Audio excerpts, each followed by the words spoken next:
There. Turn this shit around the right way.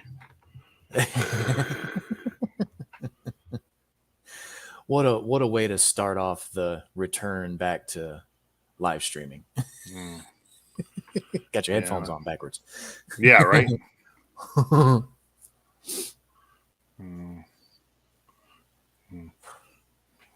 you hear the music this week or no? No, I didn't hear it. Yeah, but I guess I won't worry about that. Yeah. I don't know what's going on with that. Yeah.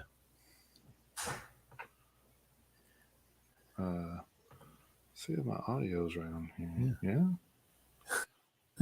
Fuck, I don't know what's going on then. That's crazy. Yeah. Well, all right. Well, welcome everybody. Welcome back. Good Lord. We took a week off and now we don't know what the hell we're doing anymore. Yeah. Well, I mean, I'm not sure if I knew what I was doing before we took off, but yeah. Well, that's actually true. That's actually true. We kind of had moments where we didn't know what was happening. So. Yeah. I got to get all this stuff figured out though. So. Yeah, we are back, and we are happy to see all of you. Yeah, so we took off and went to the Tennessee Metal Devastation Festival last weekend. So yeah, it was pretty much it was so fun. Pretty much an all-day event, so it was hard to do anything as far as podcasting last week. So. And plus, there was 2 other podcasters live there, so I'm sure that we would have had to make plans way in advance to actually get on the show to do anything live from there. So, well, I don't know. Maybe next year, but yeah, I'm not 100% sure anyone was broadcasting from there, but I do know that there were representatives from 2 other podcasts, but I'm not 100% sure anyone was actually doing a show. So I'm hoping that next year we can kind of be the first podcast to actually do a show from there. That's kind of what I'm hoping. But yeah. I don't know. Then again, they probably think, well, 12 hours. Who the hell's going to listen for 12 hours? But well, I mean, I wouldn't even expect anybody to kind of listen for 12 hours. But I mean, they could have kind of, they could dip in and out.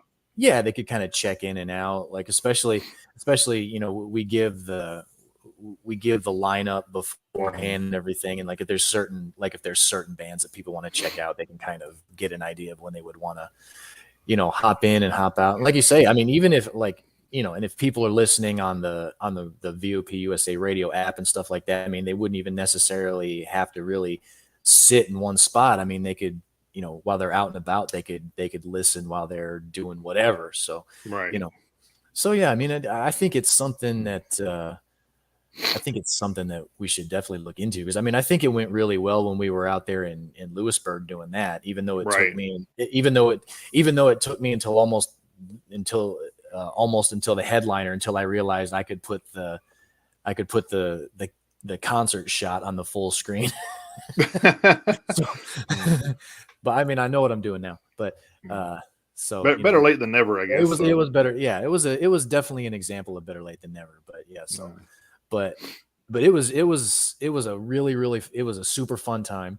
But the cool thing is I mean, the venue they had out there by the lake out there, I mean, it was a gorgeous day. I mean, it was a super cool venue. I mean, it was like 65 degrees, the sun, and there wasn't a cloud in the sky. Hell, it was a little chilly in the morning, because there's a little bit of breeze coming off the water, and everything, and then it kind of died down in the afternoon. And then when the sun went down, it actually, we all had hoodies on. You forgot to bring one, so we had to go get you a blanket. So, but you and Susie cuddled up under the blanket, and I mean, but it was a real good time. Considering it was the very first one, I think they did a hell of a job putting it. I do too. Yeah, I think it was put together very well. I mean, you know I'm going to say it. It was put together better than Blue Ridge. But, oh man. But then again, Blue Ridge was 4 days, not just one. Well, yeah, But that's true. anyway, it's like.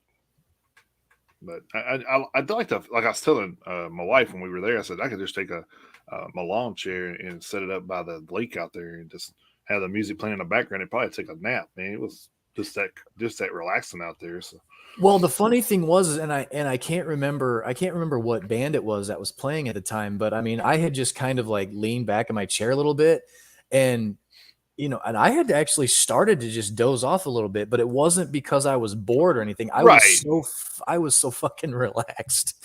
yeah, I it was a was I very was very relaxing setting. So I was so relaxed that at some point I was like, holy shit, I'm gonna doze off if I'm not careful. yeah. So I mean, Yeah. I mean but that's good because then people that are younger than us have that happen, then they just jump in a pit or something. But well, yeah, that's true. That's true. uh, But it went off without a hitch, but it wasn't without their hiccups. well, yeah, The concert was supposed to start at 11, and I think it wasn't until about 12:15 until Forever Broken, mm-hmm, the opening act, they got to start because they were still having a lot of issues with all of mm-hmm, the sound checks and stuff like that, and yeah, getting everything hooked up right and routed right and all mm-hmm, that stuff. So yeah.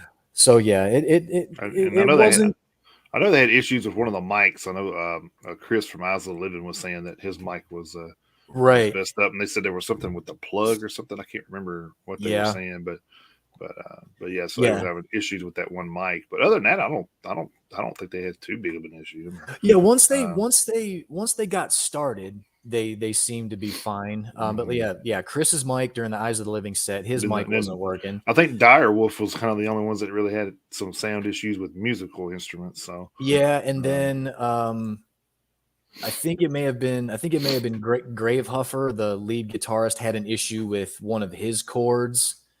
Um, because I remember they started playing, and I remember him just he kept like shaking his head, and so it took him a little bit to I think it took him a little bit to get started. But mhm. I mean that kind of stuff's going to happen. I mean, unfortunately, they had a band completely drop off Yeah, the lineup altogether, so that's unfortunate for that. I think it was Hierarchy. yeah, it I was. Yeah, remember right, it was Hierarchy who had to drop out, so that was unfortunate for them. But I guess it ended up being sort of a little bit of a blessing in disguise for the rest of the bill because they right. were We able had to to. kind of use it as a buffer to account for some of those issues. Mhm, And I yeah. can't remember.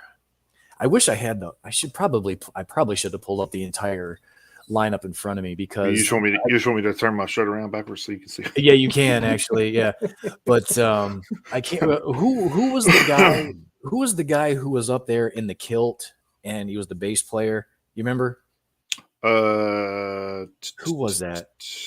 I'm trying to Because think. he was having an issue with his pedal board, Yeah, that was and Direwolf, right? I think Was it may have been. That Tommy guy? Yeah. That's what it Yeah, was. Yeah, that's yeah, what. Yeah. So yeah, he was having issues with his pedal board, so he had to cut his set short. So he only got to play like 3 songs, which I hated that yeah, for him. But yeah. I did too, and I was actually yes. enjoying that stuff too. So Oh yeah. I So don't think any band there was terrible. I think they were all good. no, For what no, they they do. they I mean, were. They, even though I'm not. So the thing was weird. This is weird. I know it's going to sound weird, but even though I'm not into the death metal thing, I actually enjoyed the live death metal, mm-hmm. performances. Yeah. Um, just because I'm not into the music itself doesn't mean I'm not going to, you know, on a bill like that. I'm not going to just walk away. I'm going to try to listen to everything because that's kind of what we do. So whether we're into it or not, we kind of have to take. Take a step into business side of things and be Yeah. like, well, it's still metal. So so it's kind of like you don't want to be a metal show and then start dissing other metal. Like we're not dissing anything metal. Oh So no, absolutely not. That's actually because we all have and that's the good thing about this festival is I think it had a little bit of metal for I everyone. was just about to say that very thing. Yeah. I mean, that was probably as diverse of a heavy metal bill, I mean, as you're gonna find. I mean, obviously the bigger festivals are gonna have that going on, but I Right. mean, there was thrash, there was death metal, there It was was melodic. And melodic, there was metalcore in there. So I mean, yeah. there was literally a little bit of something for everybody, and with the exception of Eyes of the Living, of course, Eyes of the Living, which I finally got my split zombie shirt. Yeah. I wore mine yesterday. So yeah, so I finally got my split zombie shirt. So, but we'll talk about that. We'll talk about the Eyes of the Living guys in a minute. But with the exception of Eyes of the Living, I had never heard any of the music by any of these other bands before. So that was another reason why I was so looking forward to going. And there were a lot of these bands that actually surprised me in a really good way. And I know that between the two of us, we reached out to quite a few of them. So yeah, the good thing is I mean, between the festival, between the Angelus Apatrida show, and and like the last Testament and Exodus show up in Nashville, we're not to get too ahead of ourselves, but we've probably at this point got about 10 bands who are interested in coming on the show. Right. So yeah. so we're gonna start probably. I know Spillage. Yeah. Spillage, yeah, they were another band that they were a 6-piece. They had a keyboardist. Yeah, So keyboard. Yeah, it was kind of wild to hear a keyboardist in there. And then they had what was it? What were they said? The guy said the world's largest garden gnome on drums. Yeah.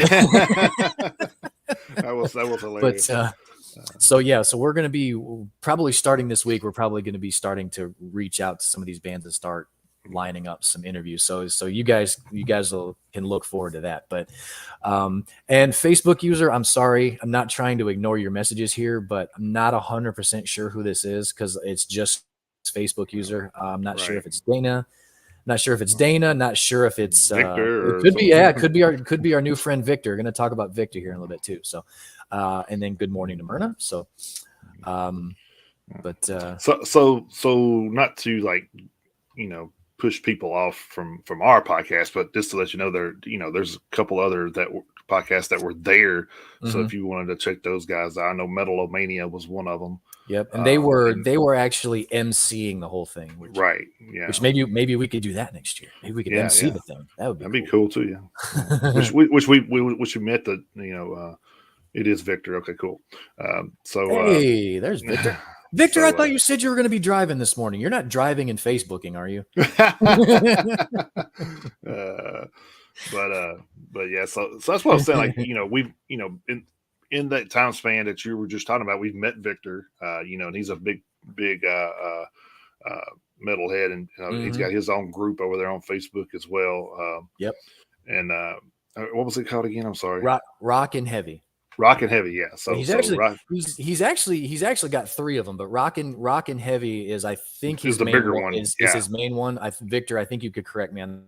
And then he's got a couple others that are primarily Spanish speaking, because he is Peruvian, and he's got a lot of Peruvian heavy metal fans, and we want to say hola and bienvenidos to all of our Peruvian metal fans.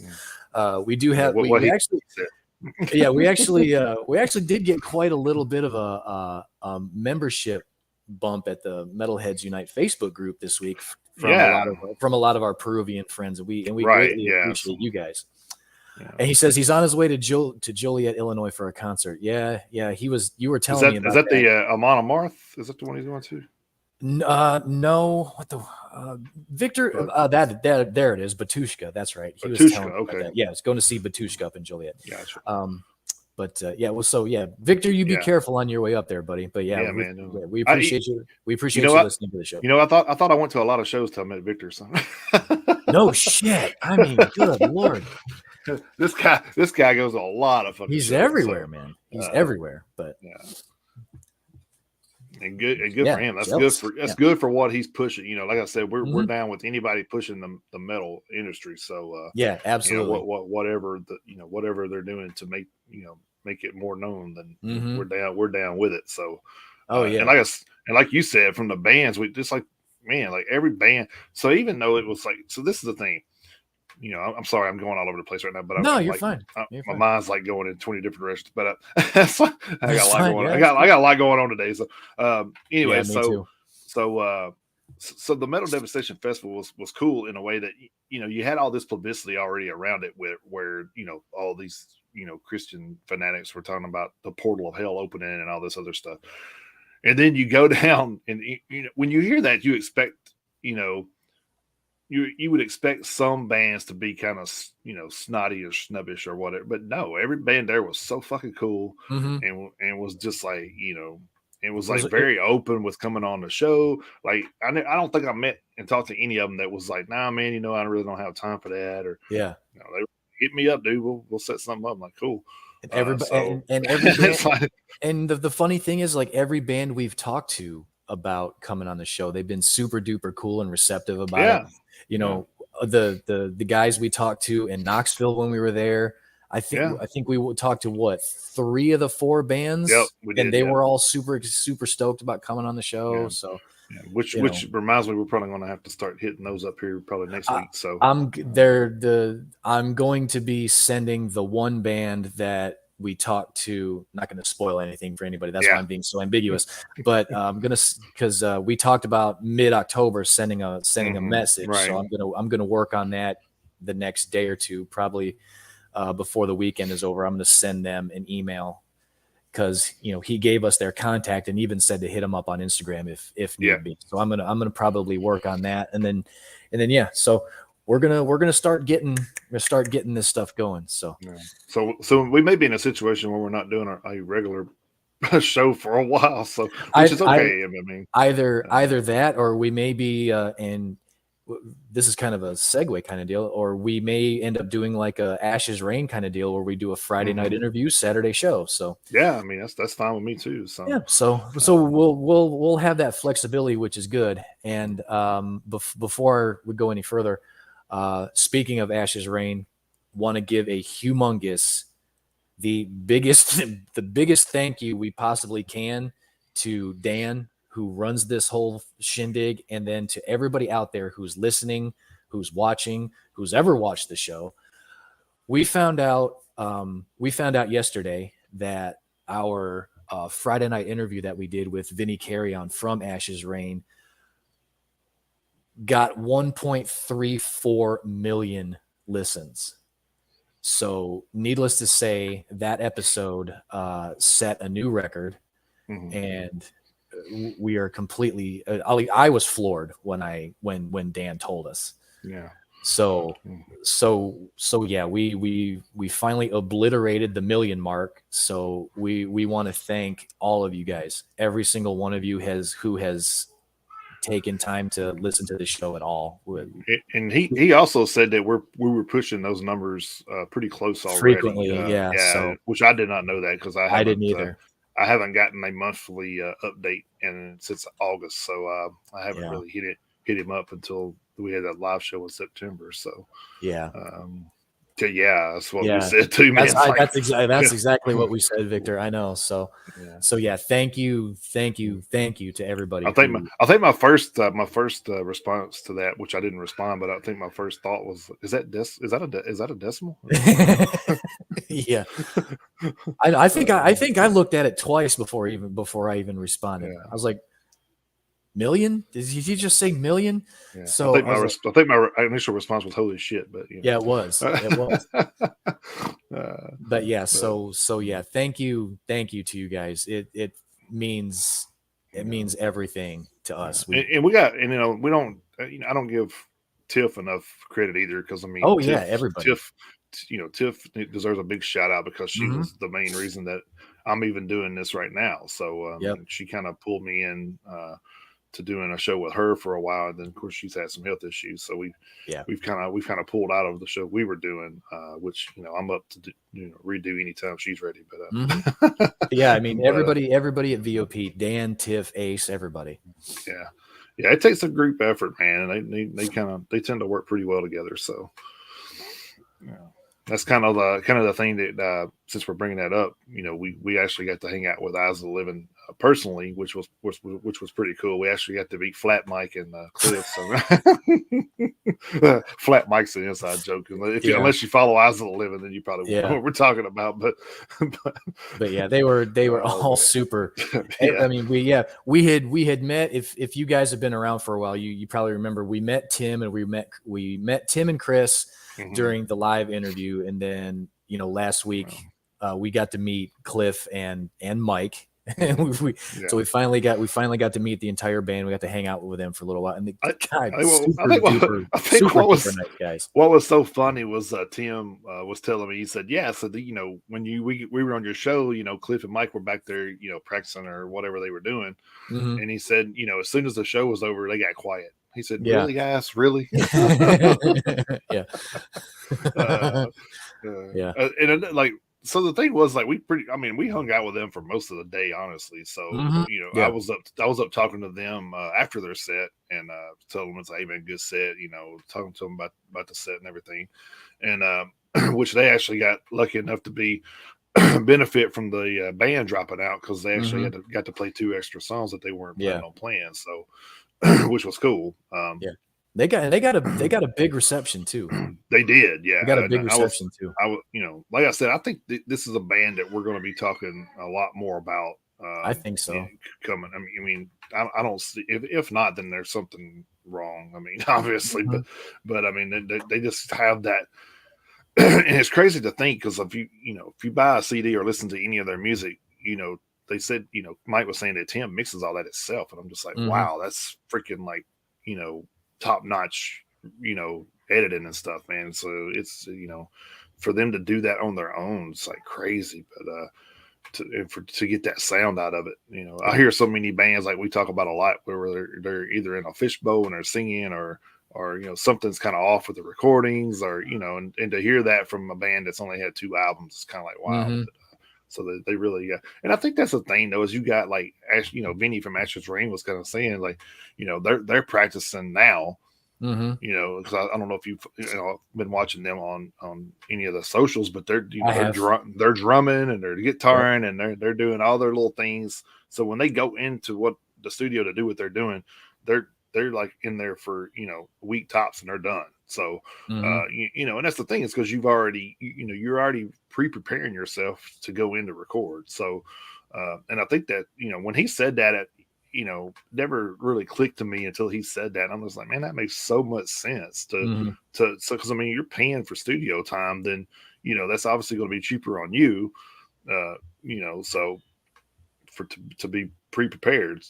So the good thing is like for like in the specific instance of Ashes Rain, he was talking to us from their studio. So I mean, he had all of his boards and everything, sitting there behind him. So I mean, and it also in their case, like he's a what was he? He was a coder. He was the IT guy. He was the IT guy, and the other guy was the coder. The other guy was. So I mean, they've already got some electronic and engineering experience, within the band. So that's going to help them too. But he was really, really big on the pre-production and everything, And so in their case, it works out. And the way Eyes of the Living sounded, same thing. It really worked out. And like I said, it was so funny. Like we were out there I was out there talking to them after the show. I think you guys were still down there or whatever, or bathroom. I don't know where you guys were, but I went over to talk to them real quick. Or no, I came back from the bathroom and went and talked to them. That's what it was. Yeah. And I just swung by there real quick, and then like their band started going off. I remember sitting there, and I remember sitting there, seeing their alarm go off. I was like, that's Eyes the Living's van. I started looking around and everything, and then I thought it was funny because like I was, he's like, well, let me go double check. I said, yeah, please do, because me and Chris do too many of these, stories about people getting their stuff stolen. Yeah. So he said, yeah, I might have to bust some heads or something. And him and Chris starts walking over there, and I said, well, hell, I'll go with you. I haven't busted a head in a while, so not that they needed any help. I mean, these guys are like 6'2", and I was they're pretty big guys. So I mean, they could double as their own security. So they pretty much could. Yeah. Tim is super tall, and then I mean, not the tallest guy I've ever seen, but he was taller than I was expecting. And then, I think Chris is like my height, but he's like twice as wide as I am. So I mean, it's like, so I mean, he's so yeah, they could handle themselves if they had to, I think. But fortunately, it didn't come to that. But yeah, they were super duper nice guys. Yeah, all of them were awesome. Yeah. So yeah, and then going back to the Ashes Ring thing, I think that one of the things that was cool that he was talking about, and I've actually told other bands about this at the festival, and they were like, "That is cool.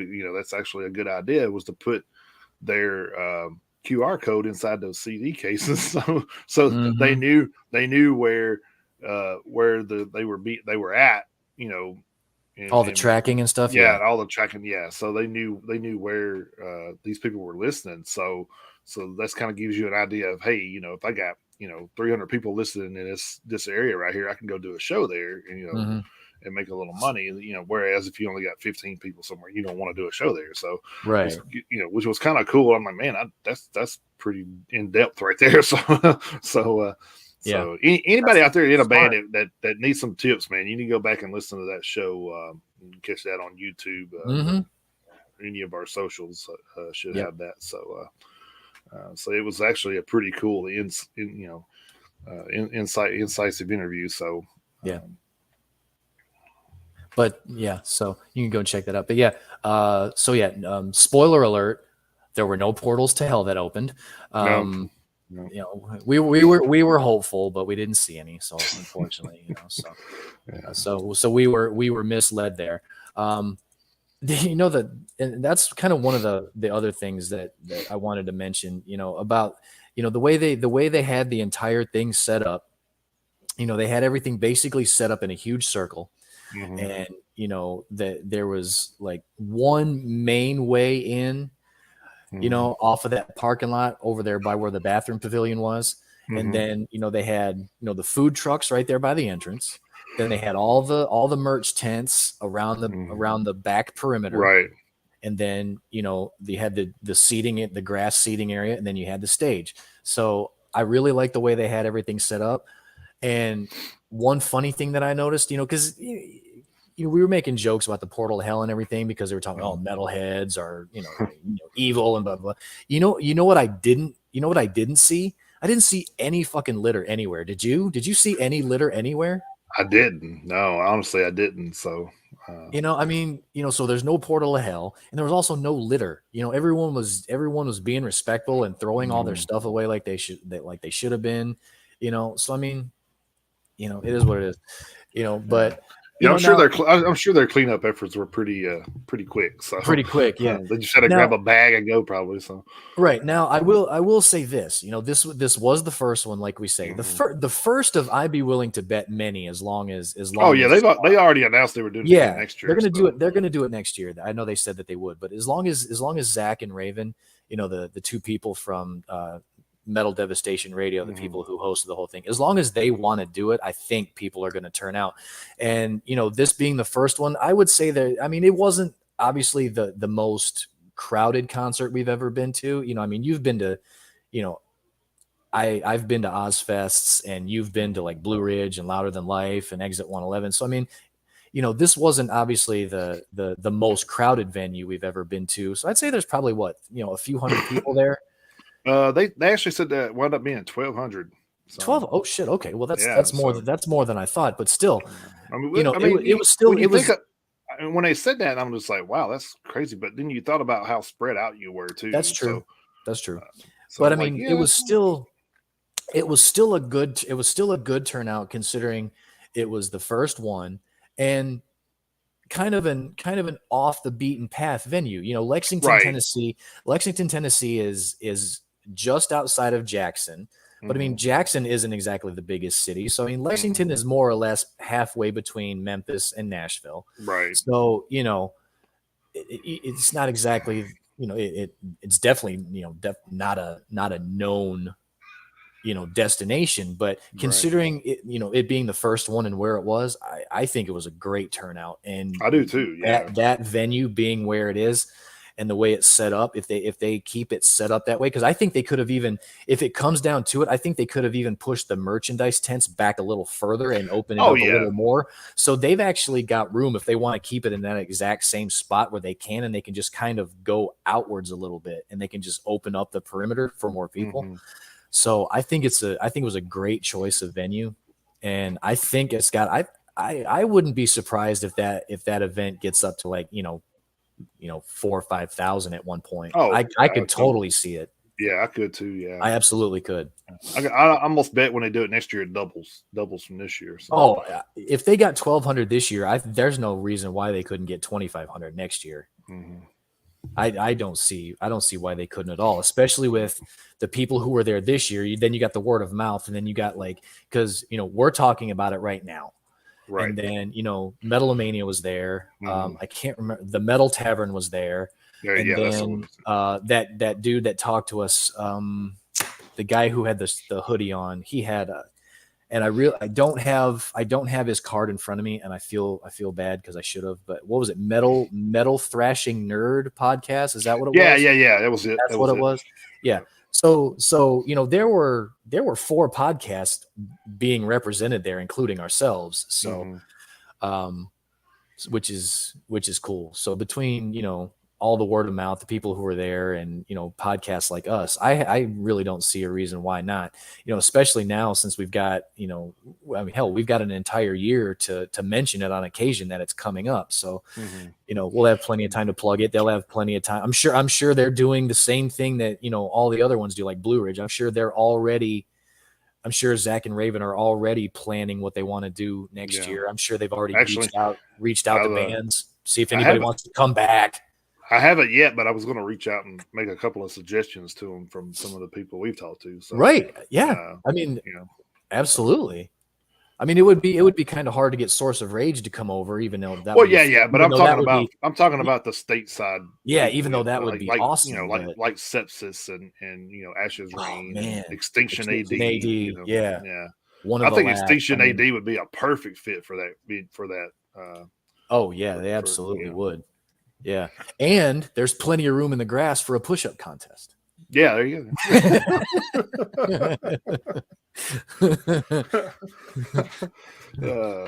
We should, if we do it live, we're going to do that for charity. We'll do a push-up contest for charity. Oh hell yeah, that'd be cool as hell. Yeah. I might get one. I might get 1 or 2 out of this old body. Yeah, I could probably participate in a push-up contest. I don't think I'm winning anytime soon. I don't think, especially if Rick gets in there. If Rick gets in there, I'm screwed. There's no way. Oh yeah. we have to do it when he's performing. So that's true. Yeah. Sorry, we got a head start. You got to catch up. He fucking lap us anyway. Probably. I'm sure. Probably. Jesus yeah, that's some funny shit. I just want to say, like, this is some of the cool stuff that we talk to these guys and find out about and get to make jokes about later on. So. Just like when we, met Eyes of the Living, we had jokes and stuff when we were talking to them. So it was kind of fun. It was kind of fun and cool to be able to laugh and joke with these guys. So. Yeah. We're the cool thing is, like, we've slowly but surely been starting to, get a lot more networking in. We've been going to, obviously we weren't able to talk to like Testament and Exodus and Death. Well, no, we weren't able to talk to those guys, but we've been going to some of these smaller shows here lately, and we've talked to so many bands. We talked to Offensive, we talked to Hidden Intent, we finally got to talk to Angelus Epitrita, which was amazing. And then even though we had talked to Eyes of the Living before, we finally got to meet them, got to hang out with them. All of the other bands that we talked to out there. So I mean, we're starting to network, and we're starting to actually get to know these guys on a personal level, which is really weird, but awesome at the same time. And then like our friend Victor, he's not in a band, but he's a fellow fan just like us. Right. But the last 3 shows that I've been to, he's been there. Yeah. That's what I'm saying. Like, this guy goes to more stuff than I do, and I go I've probably been to a dozen shows or more this year. So so we're making friends with the bands, and we're making new friends just with our fellow metalheads. So it's, and even when we were talking to Chris and Scully at the concert at the festival, they're the hosts of the Metalomania, and they were the MCs there. We were talking to them, and they were totally cool. We were telling them about our show, they were telling us about their show, and they were cool with doing something together, because they're like, hey, anytime people can work together and keep the scene going, or getting more eyes and ears on the heavy metal scene. So no one's been like snooty about it, like, well, we have our own show, and we're too good to work with. No one has been like that. Everyone, the bands have been cool, the other podcasters have been cool. Everyone kind of realizes that it's kind of a close-knit community, and the more people that can work together to kind of get everything out there, the better. So everyone's been super cool about it. Yeah, it was so cool. Like they kind of had the same mindset that we did about the whole thing. So it's kind of like, we don't, I'm not going to talk shit about nobody else doing the podcast, because we started out, 2 years ago with 38 listeners, and thought, man, this is pretty good for first for a first time podcast, and now we're sitting here talking about a million, which is unreal. It is unreal. Seven figures and international fans, and it's just like, Jesus Christ, man, what is going on here? I mean, in a good way, but it's just being just blown away by the whole thing. So the cool thing is about Metalomania, they're not local. They're actually from DC, and they came down because I can't remember how, but they know Zach and Raven.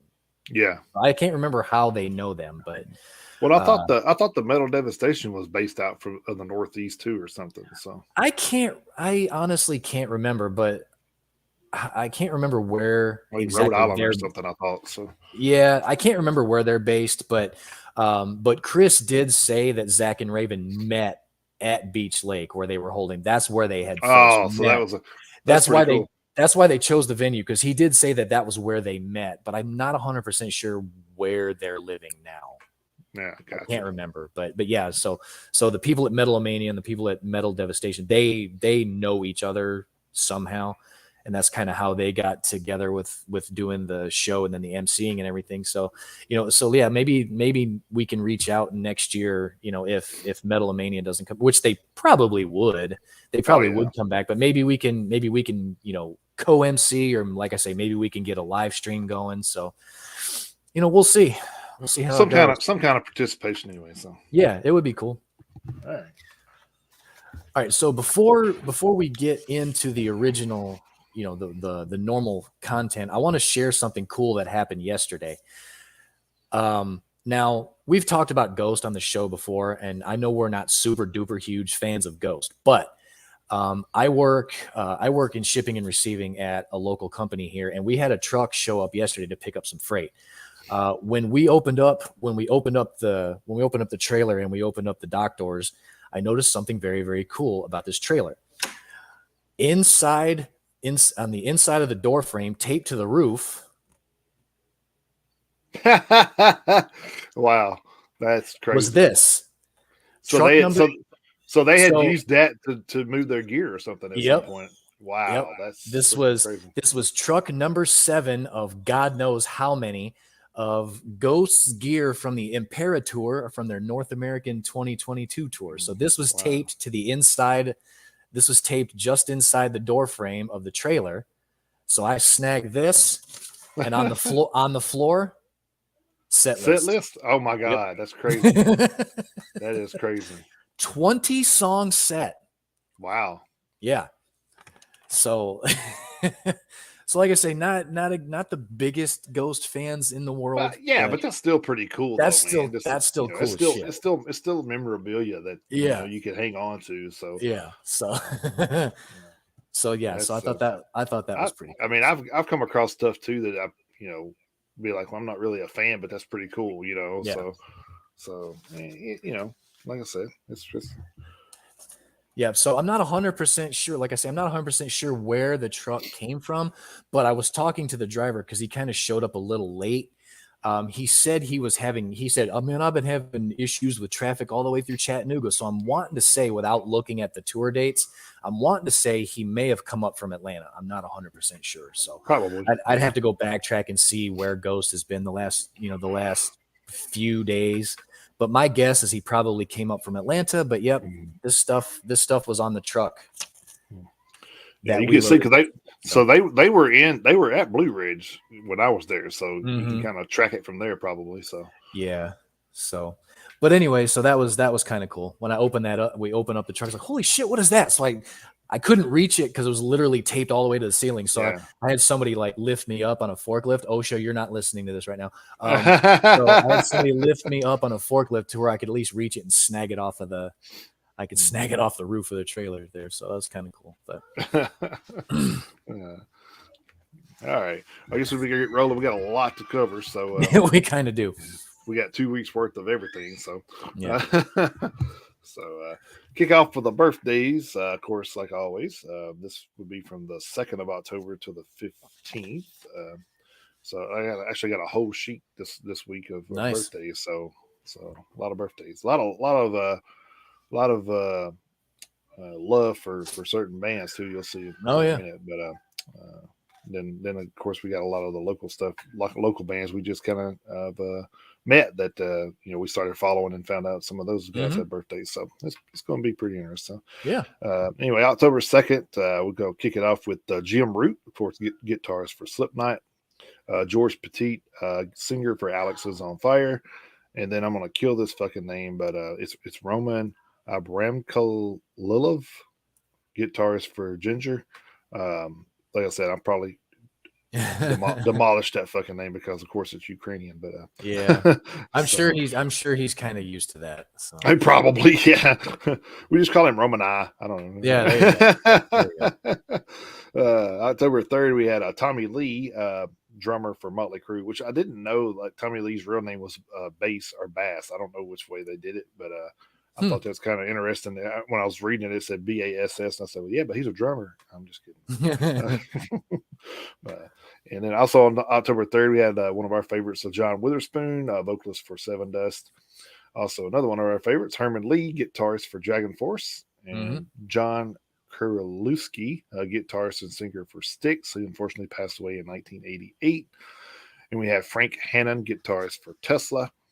October 5th, we had Brian Connolly, singer for Sweet from 1968 to 79, and he unfortunately passed away in 1997. If you don't know who Sweet is, they were one of the first glam metal bands ever, so yep, a lot of history there. So Brian Johnson, singer for AC/DC, of course, and then we had Fast Eddie Clark, guitarist for Fastway and Motorhead, who unfortunately passed away in 2018.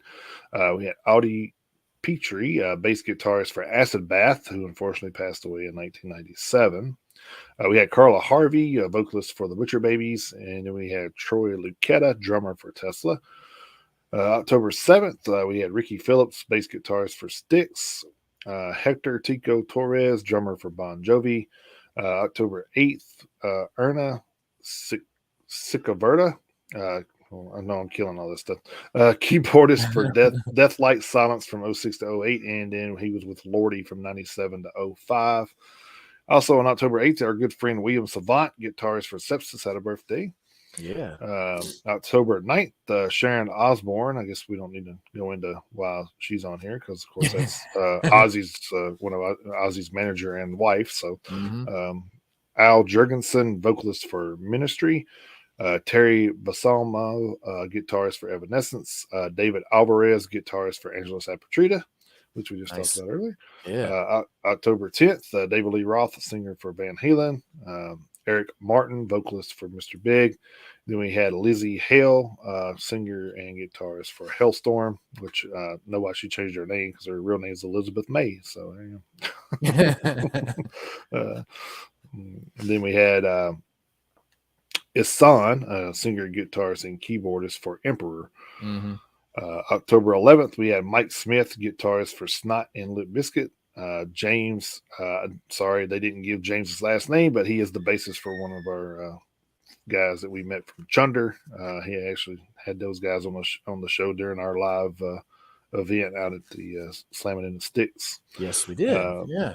If you're not like familiar with this band, they're very unique in a way that they change their appearance every time they play. So they have a Yeah, theme. They have a theme every time they play, which is hilarious, by the way. So if you ever have a chance to see Chunder, go check them out because you never. I can't remember how they were dressed up when we were out there. Oh, they were all in hillbilly stuff when we were out right. there. That's what it was. Yeah, because it was Slamming in the Sticks. So that's right. They were all like, it was funny because you see that image and then you hear what comes out and you're like, Dad, that does not match. No, it didn't. Yeah, it did not match at all. It did not match at all. Which is a good thing. So, absolutely. And we had October 12th, we had Jeff Keith, the vocalist for Tesla, which I told you was going to get love out of certain bands. And there was three Tesla members within 10 days. So, that was a hell of a party when they were on tour. That's October 13th, you had Sammy Hagar, of course, vocalist for Van Halen, and of course his own band, Sammy Hagar. We had Joey Belladonna, vocalist for Anthrax. October 14th, we had Dan McCafferty, vocalist for Nazareth. Al Atkins, vocalist for Judas Priest from 69 to 73. And I'm going to come back to that in just a second. AJ Pirro, drummer for Twisted Sister. Unfortunately, he passed away in 2015. Then we have one of our new acquaintances, Elvin Rodriguez, vocalist for Spillage. And October 15th, we had Jerky 69, which is vocalist for the 69 Eyes. And then we had Dax Riggs, vocalist for Acid Bath. So it's kind of cool to see Acid Bath on the list a couple times too. So, so happy birthday to all of those. And then, of course, if any of you guys had birthdays in that 2 weeks, happy birthday. I hope you have a good one. Also, I wanted to give a shout out. My brother had a birthday on October 4th. And then my father-in-law, Mike, he's a real Native American, so his Native American name is Blue Wolf. That's cool shit. Yeah. So he actually has that. That's actually his Indian name. So he actually has that paperwork and everything for that. Cool. So it's cool. Yeah. So I think his birthday was the 11th. Yeah. So okay. Yeah, I've got a few. I've got October 14th. We had Cobra Page, singer and founder of Cobra and the Lotus. And then we also have today, we've got Elise Reed, singer, songwriter from Amaranthi. And my Aunt Pam today is also her birthday. So a lot of October birthdays. A lot of October birthdays. So I wanted to go back and talk about the Al Atkins for just a second. So he was the original vocalist for Judas Priest before Rob Halford took over. So that's what kind of kills me is like with the Tim Ripper Owens thing. Yeah, I knew that's where you were going. But no, I get it. I get it. It's like you weren't the original vocalist anyway, so why are you being such a jackass without his music? I don't get it. But it seems awfully hypocritical. It does, and I actually seen a thing where Tim Ripper Owens said, I deserve to be there. I mean, he did. I mean, he said does. During my time with Priest, I deserved to be there. He was good, or he said he was good enough to be there, and he was. I mean, he's still a great vocalist. So yeah. So one day maybe I don't know. Things will turn, and then I don't. Not exactly sure I understand it. It would be kind of like Iron Maiden not singing any songs from before when Bruce Dickinson got there. It wouldn't make any sense, Yeah. Well, I mean, even that, not even that. What about the time that he was gone and doing his solo stuff, and then that's a good point. Didn't sing any of that stuff. So I mean, like Bruce Dickinson be like, I'm not singing any of Blaze Bailey's stuff. Shit. Right. Yeah. Of course, Steve Harris would probably be like, the fuck you aren't, So it's like, well, true, So Steve Harris is like, I started this band, bitch. Yeah, that's my band, bitch. Yeah. Well, I kind of think about, would it be ironic if something happened to where KK Downing was like the only member of Judas Priest around, and then like he would be like, yeah, we're playing all the Tim Ripper shit now. So right, yeah, that would. That would. It would be ironic after he got kicked out and all that stuff happened. So. Yeah, it was like, we're going to play Jugulator in full. Yeah, right. But I mean, they probably could if they went out on tour with KK's Priest. And, well, yeah. I mean, So I mean, yeah. Tim KK, knows I'm how. sure had a Yeah, lot of writing KK in that knows. stuff. Yeah, KK knows how to play it. Tim knows how to sing it. So I mean, Yeah, man. if Just have to Judas, get the other guys on board. Yeah, if Judas Priest won't fucking play it, I mean, they sure as shit could. yeah. And there's no, Yeah. I don't think there's anything Judas Priest could do anything about it because they would Mm-hmm. have credits for it. Yep. Yep. And what's so crazy is like that was some of the hardest Priest years too, man. Some of it, yeah. Yeah, so I it's don't pretty know. crazy. I don't know what the deal is. Yeah, I don't Because know. I mean, like Richie They Faulkner make, probably. I bet you Richie Faulkner would be like, "I'll play it." yeah. I bet he would. He'd be like, "Yeah, I'll play it. It's fine." Which he was. I don't know if you've seen that where he was talking about he gets compared to KK all the time. So I did see that. yeah. All right, I guess we can head into some news of this week. Yeah, yeah, there was some. Fortunately, thankfully, we don't have anything to report as far as from losing anyone out of the industry from the last 2 weeks. So that's nice. It's always good. Might be a record. It actually might be. I'm not sure. I'd have to look. But starting, we don't. I wouldn't say we necessarily have anything earth shattering this week either. But that's fine. Not really. Not a huge deal. A lot of cool stuff. Yeah, some cool stuff going on. We got plenty of other stuff to talk about here in just a little bit. You guys will find out. So starting off this week over at blabbermouth.net, we've talked about this a few times, but we're going to hear from the man himself now. Last month, Fozzy postponed the remaining dates of its previously announced Summer-Fall 2022 Save the World tour due to a throat injury suffered by the band's lead singer, wrestling superstar Chris Jericho.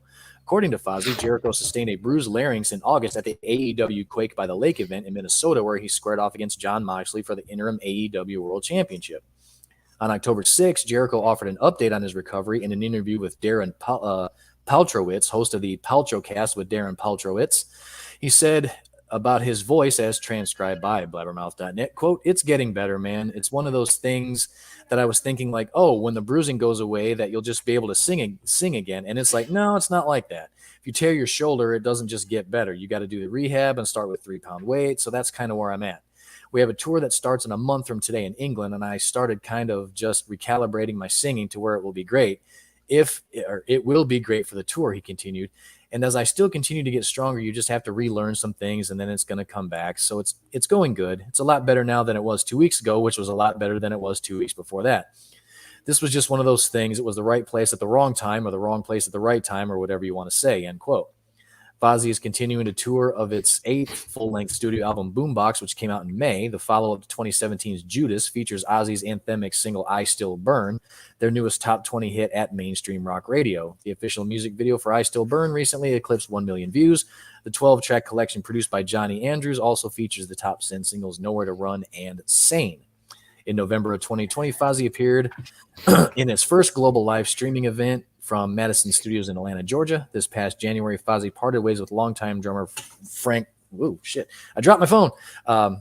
Frank Fonseer, and replaced him with Grant Brooks of Through Fire. Fonseer was a founding member of Fozzy, having formed the group in 1999 with Jericho and Ward. So we kind of, Chris Jericho is progressing in the right direction. So, unfortunately, the domestic tour here, kind of got put on the back burner, but he's recouping for Europe, which is fine. They'll be back in North America before you know it, and they'll be they'll be back on tour soon. So good news that he's getting better. And speaking of them, I did read a story too where he was talking about maybe doing singles instead of doing albums from here on out. So yeah, which I think is smart in a way, because I mean, if you come out with 4 singles in a year, then you can pretty much tour off of that. I mean, so it's there's other bands that have actually done that too, and been kind of successful with it. So. Yeah. Well, Machine Head did kind of the same thing. That they had a few singles come out, and then they had the EP, Arrows and Words from the Sky, and then they added that to Of Kingdom and Crown. So, so there are bands that have done a little bit of both, kind of leading up to another LP and stuff like that, just to kind of keep everything fresh and on the front burner. So I could kind of see why Chris Jericho would kind of lean that way. I bet they do another LP in the future. They're touring on the latest one. Right. They'll probably do one, but I would, yeah, I wouldn't be surprised to see, a single or two or three in the interim. So, well, if nothing else, you could release those as singles, and then a couple of years down the road, just put them all together and make an album. So that's true. I mean, just say because you really, you that way you can actually have something out there for people to buy if they want a hard Right. copy of something. So Yeah. Yeah, people still do buy hard copies. well, yeah, They because still do. I got CDs in both of my cars right now. So Yeah. all right, my first one is over from Loudwire. This one's going to be a little interesting. You might not normally think of the Black Dahlia murder and Christmas going hand in hand, but back in 2020, that did happen. However, or now, as the holiday season nears, the band's Yule Mall, a holiday variety extravaganza, will be available on DVD and via digital and streaming services this year. The special will also give fans another chance to salute the incredible talent and personality that was the frontman Trevor Strnad. This DVD will was initially supposed to arrive back in July, but was pushed after the singer's death earlier this year. With the pandemic shutting down most celebrations back in 2020, the Black Dahlia Murders sought to raise spirits with their Yule Mall special hosted by Neil Hamburger with cheese on it. Sounds delicious. Yeah, right. The death metal outfit even got all festive, decked out in their finest Christmas sweaters, with Strnad at one point donning a pink bunny rabbit onesie. From fucking That's worth seeing right there. Yeah, looks like a pink nightmare. Over the course of the performance, the band played 16 tracks from throughout their catalog, provided a few original comedy skits, and invited Cannibal Corpse's George Corpse Grinder Fisher to join in on the festivities. They didn't. He can't wear a turtleneck, but no, he can't. The DVD version of this special will also come complete with a special commentary track by the band members and producers of the special. Look for the Black Dahlia Murders Yule Mall coming to DVD and streaming on November the 11th. So coming up pretty quick. So next about a month from now. Mm-hmm. So yeah. That'd be pretty. That'd be pretty interesting. I think it's cool that they, it's kind of going to be a shout out to Trevor Strnad, because I mean he was a pretty big influencer in the metal industry. So, and of course, like we've unfortunately had to talk about too many times this year, just gone way too soon. Yeah, exactly. Yeah, I mean, way too soon. That's one thing. Probably, I was actually thinking about this the other night. Just thinking about the show in general. We got the, we're coming up on the end of the year, which is our second full year, and I don't know what made me think of it, but I don't know, just kind of at random. But thinking about the in memoriam that I've kept track of this whole year, that's the one part of that's the only part of the year-end show I'm not looking forward to, is having to recap, the people that we've lost during the year. Because I mean, Trevor Strnad was 41, younger than us. Yeah. So it just sucks. It's not fair. But yeah. And Black Dahlia had a with him only being 41, they had a good three decades or more of music left in them. So yeah. Which, I'm not sure. I'm sure they probably replace him or something, but well, yeah, I'm sure it's going to take a little time, but yeah. Well, I think, man, I'm pretty sure I'd have to look back. I'm pretty sure that they decided to move forward, and one of the other band members is actually taking over the vocal duties. Oh, is that what it was? I seem to remember us talking about that. And I can't remember what member of the band it was. I want to say it was the bass player took over on vocals. I'd have to look that up just to be sure, but they are going to get back out there. Yeah, that would actually make more sense, since it kind of wouldn't, all those guys know what they're looking for as far as sound, so it wouldn't be too far off from actually having Trevor there. So yeah, and who knows if that's even a long-term solution either. It may just be true. May just be something short-term to where they can finish any projects they've got that they've got started already. That way they can just. Maybe at some point they do find another vocalist, but yeah, I think they're still moving ahead. And like I say, I'm wanting to say it was the bass player.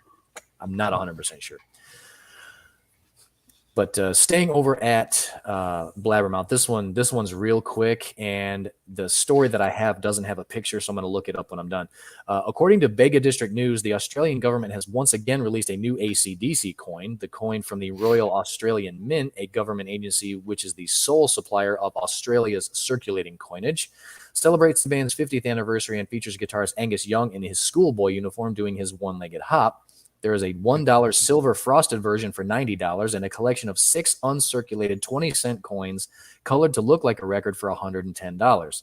They are presented in a case that looks like a roadie's concert case. The coins won't be circulated, but will be a collector's item. They are available via mintcoinshop.au. This is at third time the Royal Australian Mint has produced ACDC coins. 2 years ago, it issued a box set with original ACDC album covers. The 6 LPs represented in the series were High Voltage, TNT, Dirty Deeds Done Dirt Cheap, Back in Black for Those About to Rock, and Ball Breaker. The Roadcase box set edition included a 7th ACDC collector's coin. 4 years ago, the Royal Australian Mint celebrated ACDC's 45th anniversary by releasing a similar series.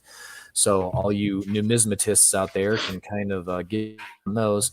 And like I say, here in just a second, I will pull up what those coins look like. Because like I say, I kept this version of the story because it's where I saw it first, but I'm wanting to say the PRP had it and actually had a picture, which I probably should have. I probably should have substituted the Blabbermouth story with the one with a picture in it. But like I say, I'll find the story and I'll pull the picture up in just a second. Okay. But Jason, if you want to go ahead, I'll have it. I'm gonna actually segue from that story from over at Hey, Metal Hammer. there we Yeah, go. segue for days. Segues for days. Over at Metal Hammer, children and adults for that matter will soon be able to learn the alphabet with a little helping hand from ACDC, thanks to a new book being published in Australia. The ACDC ABCD High Voltage Alphabet is the brainchild of Australian merchandising company tour agency record label Love Police and will hit shelves on November 11th. November 11th is going to be a big day for stuff. Yeah, it will. The first entry in the book reads, A is for Angus, who thinks it's good luck to wear a school uniform and walk like a duck. Retired bassist Cliff Williams gets his moment in the spotlight via the letter C. C is for Cliff, who plays on the bass, likes only 4 notes, and has a nice face. Love Police founder Brian Toronto promises that the book will appeal to any ACDC or music fan. Yeah, it's a kid's book, he says in a statement, but any ACDC or music fan will find something on every page. We are looking forward to educating another generation of rock and rollers. Love Police have a track record here, having previously published music-themed alphabet books in 2007, M is for Metal. In 2008, Never Mind Your P's and Q's, here's the punk alphabet. So they have a long list of books associated with this. So pretty cool. Book can be pre-ordered at lovepolicebooks.bandtshirts.com.au. So you have the AU in there for Australia, I'm pretty sure. So yeah, so there's a little bit of a fun thing to do, I guess, to teach your kids the alphabet. So yeah, kind of, I guess B would be for Brian, Brian Johnson, or B or Bon Sky, B is for Bon, So. Please don't fall asleep drunk. No, don't do that. All right, let me see. Let's see if I can. I found that story on the PRP. So window. Hang on a second. Let me see. Let me pull it into its own window. Victor, we're going to answer your question here in just a second. We see. I see. I was just reading it. So yeah. Well, I mean, I guess while I'm pulling this up, David Coverdale, Tanya O'Callahan, the new bass player. I saw something from her earlier in the week where she was saying that David Coverdale is basically pulling back completely in order to recover from the problem he has going on with his throat. And then as far as Bret Michaels go, as far as I know, he's fine. He's fine. As I know. I think he went. I think he went back with the stadium tour. He only missed like 2 shows, I think. So yeah, it wasn't too bad. So he got back, and then there you go. So there's that coin. There's Angus. Doing doing the hop and everything. And then this is the presentation that it comes in. Can everybody see that? Okay. Let me see. Oh, can I full screen this? How do I do that? Let me full screen it. No? Yes? No? That's not right. Shit. In your face. Oh, there we go. There we go. I guess we'll just go with that right there. So yeah, there's the, so there's the coin, there's that. And then also you were just talking about that Trevor Sternad thing. Hang on just a second. While I was looking for that. You got the picture of him in the pink bunny. I actually saw the picture of him in that. I think it's on a page, but hang on just a second. So I saw the picture of Trevor Sternad in that onesie from, I think it was, what was that? That was A Christmas Story, right? I think so. Where Ralphie had to dress up in that pink bunny outfit. In that bunny outfit. That was A Christmas Story, right? Okay, hang on a second. I know I saw it. Maybe it was on the previous page. Hang on. Because I mean, Trevor Sternad was not a little man. No. So, and you'll have to forgive my computer. It's the computer's fine. It's my Wi-Fi that's not great. If you've watched more than a few episodes of this show, you've probably experienced how shitty my Wi-Fi is by me just dropping out randomly some days. All right, let's see. I know I saw it. Oh yeah, by the way, Prong has a new album they're finishing, and then they're going to have new music out in January, so that'll be kind of cool. I haven't heard much. There it is, right there. He's right. That's crazy. That's hilarious. That's awesome. So yeah. Awesome. So yeah. You can't say heavy metal guys don't have a fucking sense of humor, because you would be wrong.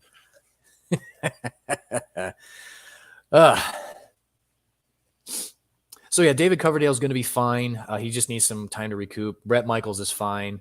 I'm wanting to. I mean, now that the stadium tour is over, I'm wanting to say that I saw something where Motley Crue and Poison are looking to go out just together themselves in 2024. Yep. So I think they're looking to go back out together in 24. So obviously, if and when that happens and it gets announced, you'll hear it here. I don't know if you'll hear it here first, but you will hear it here. So I'll try to keep my eyes and ears open for that. So, yeah. And kind of off subject here, but I don't know if you heard about the Blink 182 reunion and seen the ticket prices for that stupid ass shit. But actually, I didn't see it, but there's my buddy Tyler, I know I've talked to you before about him. He's the lead singer of a band, and one of our coworkers up in the front office paid quadruple for his tickets. Are you fucking serious? That is fucking bonkers. No. Yeah, I know, like the front row seats to one of the shows. I think it was here in close. I don't know if it was in Nashville or close by, but it was like $1,100. That's insanity. Yeah, insanity. I was on a floor at Megadeth for $80, man. Fuck y'all. Yeah, that is insanity. we could have got. I mean, Kayla could have bought tickets for the Slipknot concert in GA for I think a few dollars less than that. Yeah. I told my wife, I said, man, me and you both can go to 2 festivals for that. So I'm like, and see, 300 bands probably. So yeah. So I mean, but I mean, I don't know. And the bad thing is they're talking about writing new music with him. So with the the old lead singer. So I think it was Tom. I can't remember his last name. Tom DeLonge. So, yeah. Tom DeLonge. Yeah, Tom DeLonge. So I mean, good for them for getting back together. I'm glad that don't rip the people off. No shit. I mean, I'm glad. Fans off, man. That's fucking bullshit. I'm glad. I mean, unless you're going to put on a 10-hour show, then no. Right. Yeah. I mean, I'm glad Tom DeLonge's health has kind of gotten back to a point where he can go back out and do that and all that stuff. But I mean, that's insanity. And for my 2 cents, I guess he's trying to pay for his treatments or something. Maybe I don't know.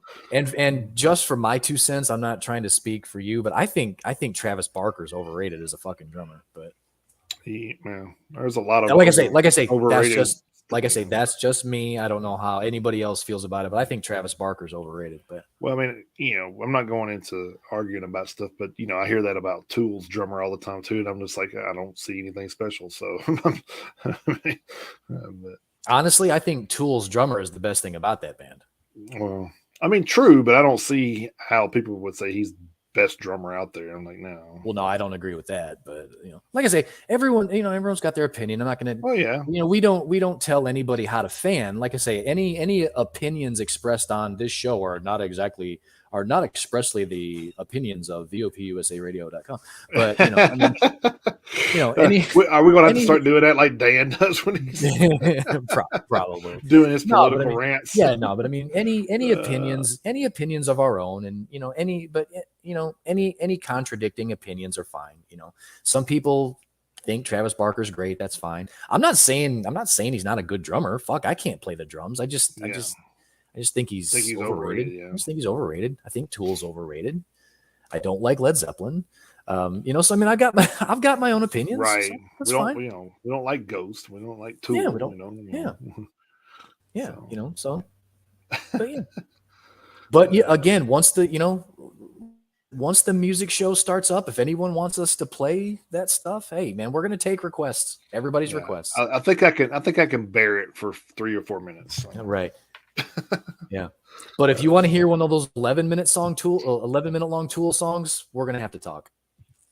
Yeah, I don't know if we can do that one, but yeah, you get Undertow, and that's all you get. Yeah, we're playing sober on repeat. So that's right. You get sober. Yeah, you get sober, and yeah. So, which is crazy because, not even being a fan of Perfect Circle either, but I've always preferred Perfect Circle to Tool. I don't know why, but I don't know. It's weird. But we digress. Yeah, right. Yeah. I actually think it's your turn. No, I just read the story. Did you? Yeah, I just read the AC/DC one. No, I read the AC. Oh, we both had an AC/DC one. That's why I got lost. Sorry. All right. Segued off mine. That's right. All right. This is kind of like, I guess this is technically a follow-up on a story we did either earlier this year or last year. I can't remember. But over at blabbermouth.net, Megadeth leader Dave Mustaine is now a brown belt in jiu-jitsu. The 61-year-old guitarist vocalist was promoted to the new rank almost 2 years after earning his blue belt. So maybe it was a couple years ago. Maybe. He was promoted by Reggie Almeida, who leads Gracie Barra Spring Hill BJJ and self-defense in Tennessee, which I know exactly where the hell that place is. I know exactly where it is. What was it again? Gracie Barra Spring Hill Brazilian Jiu-Jitsu and self-defense. Yeah. I know exactly where it is. I've never been in it, but I've driven right past it. Near Mustaine's hometown of Franklin, which we know where that is too. Yeah. And we know where his studio is too. We just haven't found it yet. Well, I mean, we haven't really looked. But, I've been through Leaper's Fork, so I mean, I know where it is. I just haven't found it. I probably wouldn't know it if I saw it anyway, but probably it's not like it says. I'm sure it's not going to have a big neon sign. Yeah, it doesn't have Mustane's recording studio. Probably. I was just about to say the same thing. It probably says Dave is here, so it doesn't say anything like that. But Almeida shared the good news on his social media. Quote, "Congratulations at Dave Mustaine." He wrote, "All of us know how hard it is to stay focused and work towards our goals, but with small and steady paces, we will get there. One step closer." There's a million hashtags attached to it, so I'm not going to do that. Brown belt is the highest ranked color belt below black belt in Brazilian Jiu-Jitsu. Progressing from a beginner white belt through to a brown belt typically requires at least 5 years of dedicated training. In an 07 interview, Mustaine said he started training Taekwondo in 1999 in Arizona and then moved to California, where he lived until a few years ago. Before taking up Taekwondo, I practiced Kung Fu and other martial arts, he said. So, he's going to kick your ass. So yeah. He will. I guess if Megadeth and Iron Maiden went on tour together, you don't want to charge the stage. So no, you do not. No, you don't. I don't think we have that story, do we? I think we posted. Somebody posted it on the Facebook page. I did post it on the Facebook page. Yeah, it was kind of wild. I did. Yeah, I did. But yeah, somebody. Remember where that? I can't even remember where the hell it was. Hold on. Oh, I just had that story pulled up. Let's see. I can't remember where the concert was Oh, actually. there it is, right there.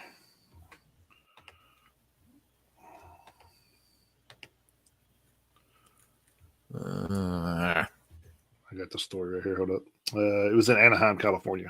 there it is. Yep. Yep. On September 22nd. So it's been a Mm-hmm. couple of weeks, But still, yeah, yeah, yeah, yeah. Bruce Dickinson dragged him off the stage itself. So yeah. there you go. I don't blame him. Bruce Dickinson is an in shape guy. Don't let his Yeah, fucking he is. 60-year-old age fool you, man. Yeah, he He's in is. better shape than a lot of 30 and 40-year-olds. So Mm-hmm. uh, Well, see, I don't blame him because you never know what's going to happen. I mean, hell, with all that shit that that dude that hopped on stage with Dave Chappelle, you never fucking right. know what these people are. They I mean, beat the shit out of that guy. obviously we don't need to talk about the Dimebag shit, but I mean, you never know Right. what's gonna. You You never don't. know what somebody has planned. So yeah, and they did. They beat the shit out of that guy who jumped on stage with Dave. But he also had a knife. That guy had a Yeah. knife. Yeah, I think they put it. I think they was saying that I they think were they drugging him. broke his They drug it. arm, and Yeah, they drug him backstage. It was kicking the shit out of it. It was funny. yeah, they broke at least one of his arms, maybe both of them. I don't Yeah. fucking And remember. then I think I read somewhere where he was going to try to sue for that. And I'm just like, get the fuck out of here. Right. Yeah. I mean, you can try. You can try. Yeah, you're probably not going to get far. So, Yeah. It's like that to get it's a little. I don't remember a few weeks ago that guy that ran on the field during the Rams game. yes. He had that pink. He had that pink smoke thing. He was doing like a gender reveal, and one of the Rams players fucking lit his ass up. Yeah, they did. That defensive Yeah. player tackled the shit out of he trucked his ass, man. him. That shit was And hilarious. he should have too. I mean, Yeah, but that and apparently that then guy's trying to sue. So I seen that. Yeah, I was like, "What the fuck out of here? You put yourself." I made the joke too. I seen that on like the NFL news, and I made the joke on their thing. They say, "Oh, he's trying to sue," and I said, "He can't sue. He made a football move." So I mean, yeah, he put yeah. himself in that position. So, Yes, he did. He became a runner. So that's right. He became a runner. So, he was fair game. He was fair game, and the defender was just doing what he does by instinct. it's just fucking crazy. All right. Now the Devontae Adams thing is completely different. He shouldn't have pushed that guy, but Well, I mean, like I said, they're not always innocent, but these last couple of times, yes, they are. So, yeah. All right, next story over at Metal Hammer. Metal Hammer was my go-to this week. So, That's totally fine.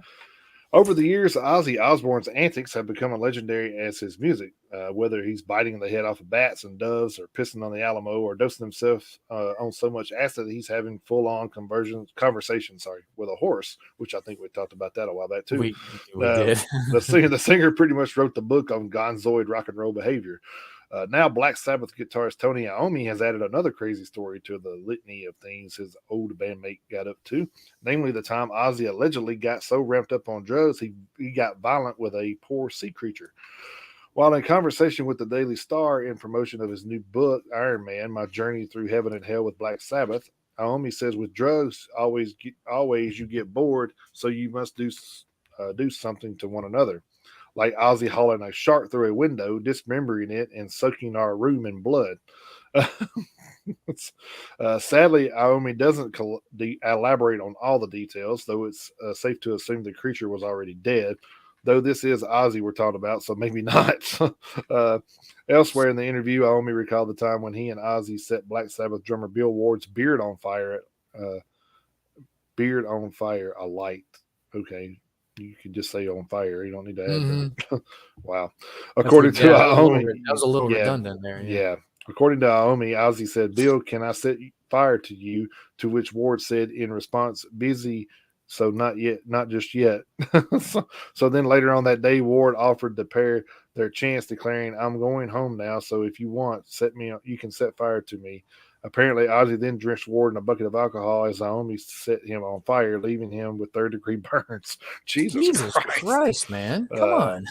Talk about it. You can get more metal than that, I guess. But of course, Bill never said no. I don't want you to light me on fire. He just said not right now. Yeah. And then we have and tonight we have on drums Freddy Krueger. Yeah. Pretty much. but wow, that's like two stories in one there. So kind of like Jeez. with sharp blood all over Mm-hmm. your hotel room. So, Gosh. Jesus, Ozzy was wild, man. Yeah. Never a dull moment in the life Mm-mm. around Ozzy Osbourne. No. No, not at Uh, all.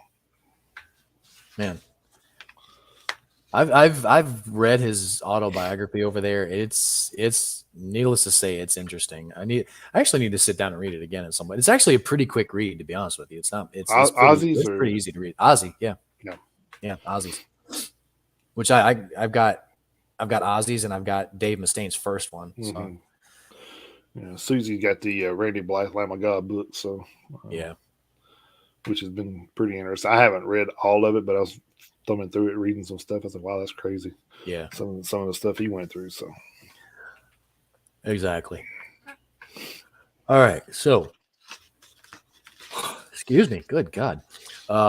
Going over for the first time in a little while to wearethepit.com. hmm. Among the likes of Guar, Spirit Box, Judas Priest, Pantera, and more, melodic death metal act In Flames is now releasing a graphic novel via a collaboration with the folks over at Z2 Comics. In Flames is releasing a new graphic novel titled In Flames, The Jester's Curse. Per the Z2 Comics website, In Flames, the pioneers of Swedish melodic death metal, channel their storied catalog in a new graphic novel, In Flames, The Jester's Curse. This dark fantasy opus follows the Jester Head as he emerges from the wasteland, where he finds himself trapped in dead eternity, a distorted reality where worlds collide and nightmares thrive. Limited editions are signed by In Flames, featuring a Jester Head action figure and a crystal clear 7-inch The Great Deceiver vinyl with etched B-side. Vinyl is limited to 500 copies, end quote. There are several editions of this graphic novel that you can pre-order as of now via Z2 Comics. We are super excited to read this book when it comes out in April of 23.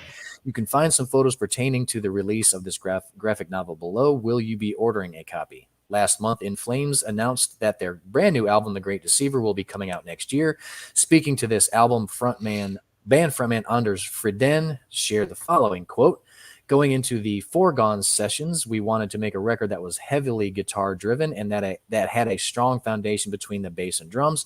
We still approached our songwriting the same way as we always have, as a juxtaposition between melody and aggression.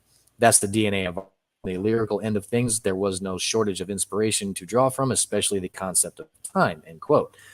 So, so check that out. And then, just to save a little bit of time, there are some pictures of the illustrations right there. So that one right there, that one right there, and Cool. then I don't know if you saw that. Here, there you go, Jason. I did. Yeah, I seen it. Okay, all right, so yeah, so that'll be kind of cool. Looks like it's a hardcover and all that good stuff. I'm sure it doesn't come in just hardcover, but in the pictures it looked like that was a hardcover version. And I haven't seen the accompanying action figure, but I'm sure it's pretty badass too. So. But in all honesty, that is. Hang on a second. Yep, that's all of the current events I have. I do have Oh wow. the one thing that I've been sitting on for a little while, so we can kind of go over that at We the end can. if you I like. got because I only got two more left. So Okay. This one is over from Metal Hammer, and this is kind of something that you take more serious than I do, but I've taken a lot more serious here lately because I've come to realize that it's pretty much needed. So it's a dark time. It's been a dark time for live music, but things are finally looking up with bands scheduling shows and tours throughout 2022 and 2023. Summer festivals are go, and music fans can once again look forward to seeing their favorite artists. But after so long away, it's easy to forget how important it is to protect our hearing at these live shows. So with that in mind, we've picked a range of the best earplugs for concerts to help minimize the risk of damaging your hearing. To understand why hearing protection is so important and to get some useful advice, we spoke with Emily Broomhead, the campaign's manager at the British Tinnitus Association, after the charity reported that 30% of people will experience the condition at some point in their lives. Emily stressed keep taking and using earplugs. Sorry. Take a spare pair of earplugs too, in case you lose one or both. And importantly, if you feel uncomfortable, you can always walk away. No live event is more important than your hearing. Of course, you can't say that when you spend $400 or $500 on or $1,100 on a front row ticket. Right. Never be afraid to leave. We get so many people telling us if only I had walked away. Well, don't let that be you. And don't worry, wearing hearing protection at live shows won't hamper your enjoyment of the music. The best earplugs for concerts are designed to safeguard your ears while letting all the good stuff still in. It's also worth pointing out that not every earplug is created equal. Some offer all day comfort for those long festival weekends, while others will protect your hearing to greater levels than others. In fact, some of the best earplugs for concerts are so good at filtering incredible sound into your lugs that you'll hardly notice you're wearing hearing protection at all. For more information about tinnitus and how to protect your hearing at live shows and festivals, you can visit the British Tinnitus Association's website. Protecting your hearing at live shows and festivals, and if you're playing an instrument, is something you should take seriously. But it's important that you own your request to save yourself from tinnitus. You don't completely shut out the thing you enjoy the most, the music. There are plenty of earplugs out there that will help protect your hearing while letting you enjoy your favorite music. And I particularly like the Fender Musician Series earplugs, which offer 27 decibels of NRR and are available for a great low price. Another great option are the Vibes high fidelity earplugs, which protect without dampening the sound, and they also look pretty good too. For these and further options, we're going to take a look at some of these products here. Our first entry is one of music's more familiar brands. The American made Fender Musician Series plugs are built to withstand full force of stage volume, delivering an impressive 27 decibels NRR. They are also reusable, inexpensive, and didn't make me look like an alien while attending a recent concert. If heavier music is your thing, as long as you're on louder, I suspect you do, which Metal Hammer louder is the same Mm-hmm. side, in case you didn't know. And the Yep. shows you attend are typically loud, then these could be the best earplugs for you. And they usually range around $6. So that's not too bad. I think I've wasted $6 on other things, I'm sure. So, Yeah. so more useless things. Uh-huh. The Vibes high fidelity earplugs focus on reducing and attenuating volume, employing special filters to fine tune certain damaging frequencies. Overall noise is reduced, but without muffling the sound too badly. If you're used to using cheap foam options, you'll know what we mean by muffled. We didn't find the muffling to be too distracting with these earplugs. The design and build is super cool too. Once they're in your ears, I found that the low profile and clear plastic housing meant I barely knew they were there, and neither will anyone else. I found them comfortable during long band practices and multi band bills too. And these range around $28.95, so a little bit more expensive. I think the next ones we're looking at are somewhere in the $20 to $50 range. So, um, but like I Woof. said, they're reusable. So I mean, No, I mean that's uh, good, but yeah, hopefully the they're re washable. Gross.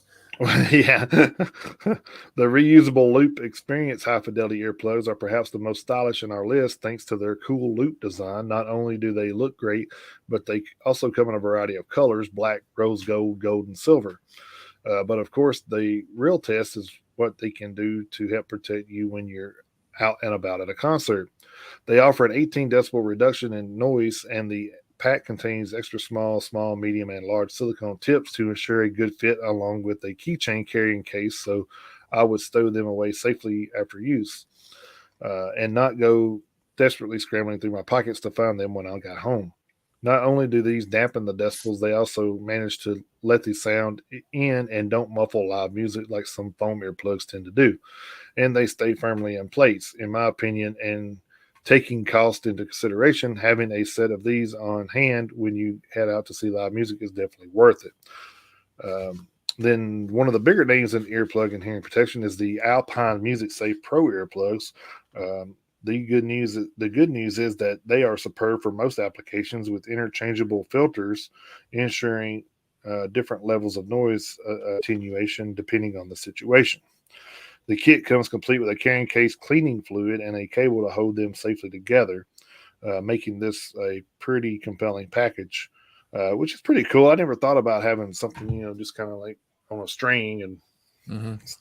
sticking in. So that's pretty interesting. I'm like I said, these are in the $30 or $50 range too, so I don't know Yeah. exactly how much that one was.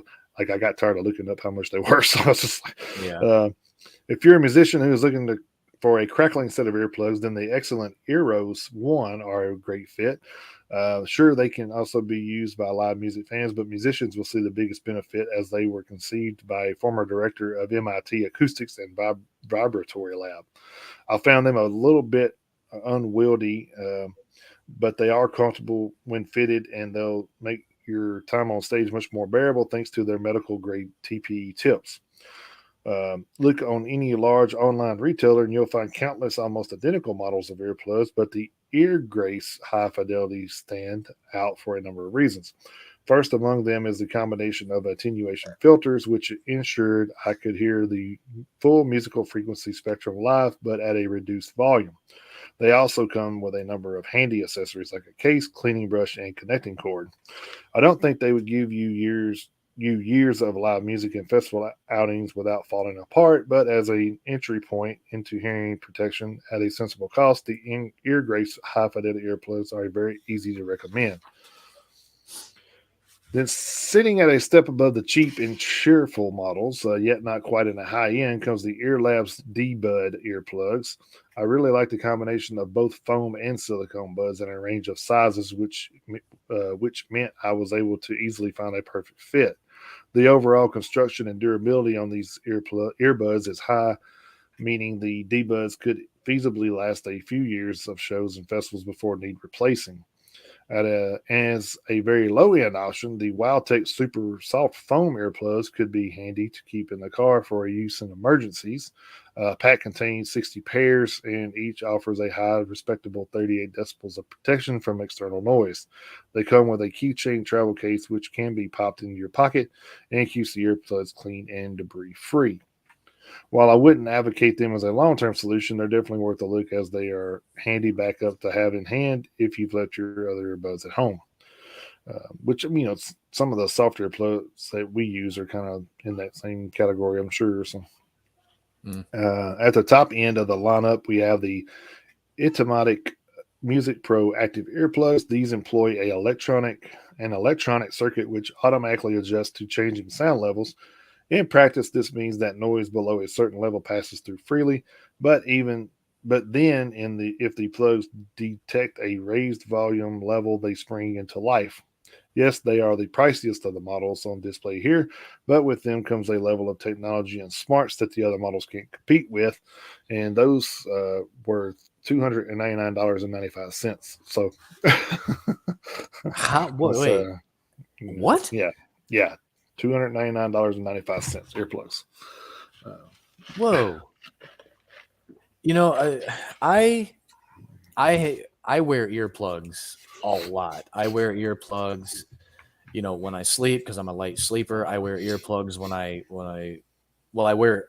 I take it back. I got a pair of ear muffs for when I mow the lawn because I put my earbuds in my ears. I put the ear muffs over so I can listen to the music at a not obtrusive level.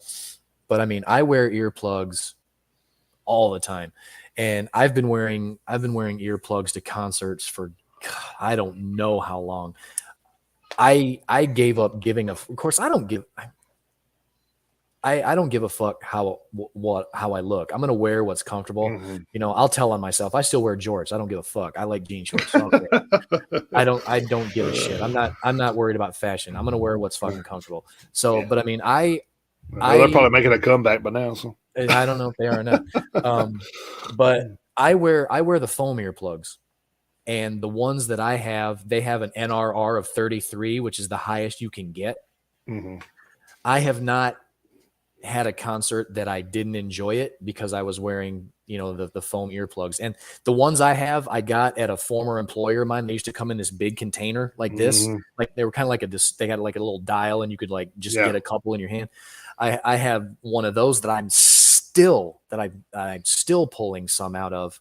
And I use those, and they don't deter me from enjoying a concert at all. I don't care how they look. They're like neon color. I don't give a shit what they look like. But they have an NRR of 33. And it's like I've told you, like I told Kayla. I told Kayla, I was like, my daughter's 20. I was like, look, we've been to a lot of concerts this year. I said, if you want to keep going to concerts, especially at this frequency, start wearing earplugs now. I said, you're not thinking about it at 20, but make sure you're thinking about it now so you can keep going to concerts when you're in your 40s like me. So that, you know, there, and you go to any concert, you just take a minute to just look around, just look around. Plugs. Everyone is wearing not everyone, a lot of people are. A lot more people are wearing earplugs than you think. So if you think it makes you look like a dork, you're an idiot. Just wear the damn earplugs, and you know, save your hearing so you can go to more concerts. They don't. To this is like I say, this is just me. To me, it doesn't minimize your enjoyment of the concert. What it does is it filters out all of that high frequency stuff. I mean, you know, it reduces the overall volume, but what it does is it reduces the effects of like the impact noises, like cymbal crashes, you know, like squealing guitars, stuff like that, you know. So, or everything Gojira does. Right, yeah. So, but that's some of the loudest shit. They were the loudest out of all the people at that festival this year. Yeah, so. I have not enjoyed a concert less because of earplugs. If there's been a concert that I didn't enjoy as much as I thought, it wasn't because of my earplugs. It was either because of like maybe there were some other fans who were being assholes, or like something, you know, just the performance overall didn't sound great. You know, I mean, you know, so I mean, it's never been because of the earplugs. So if you're on the fence about wearing earplugs, I don't care what kind you wear, just at least try it for one show. And you know, but you know, I think it's kind of, you're doing yourself. I think you're doing yourself a disservice by not wearing them, because you're literally just ruining your hearing. Yeah.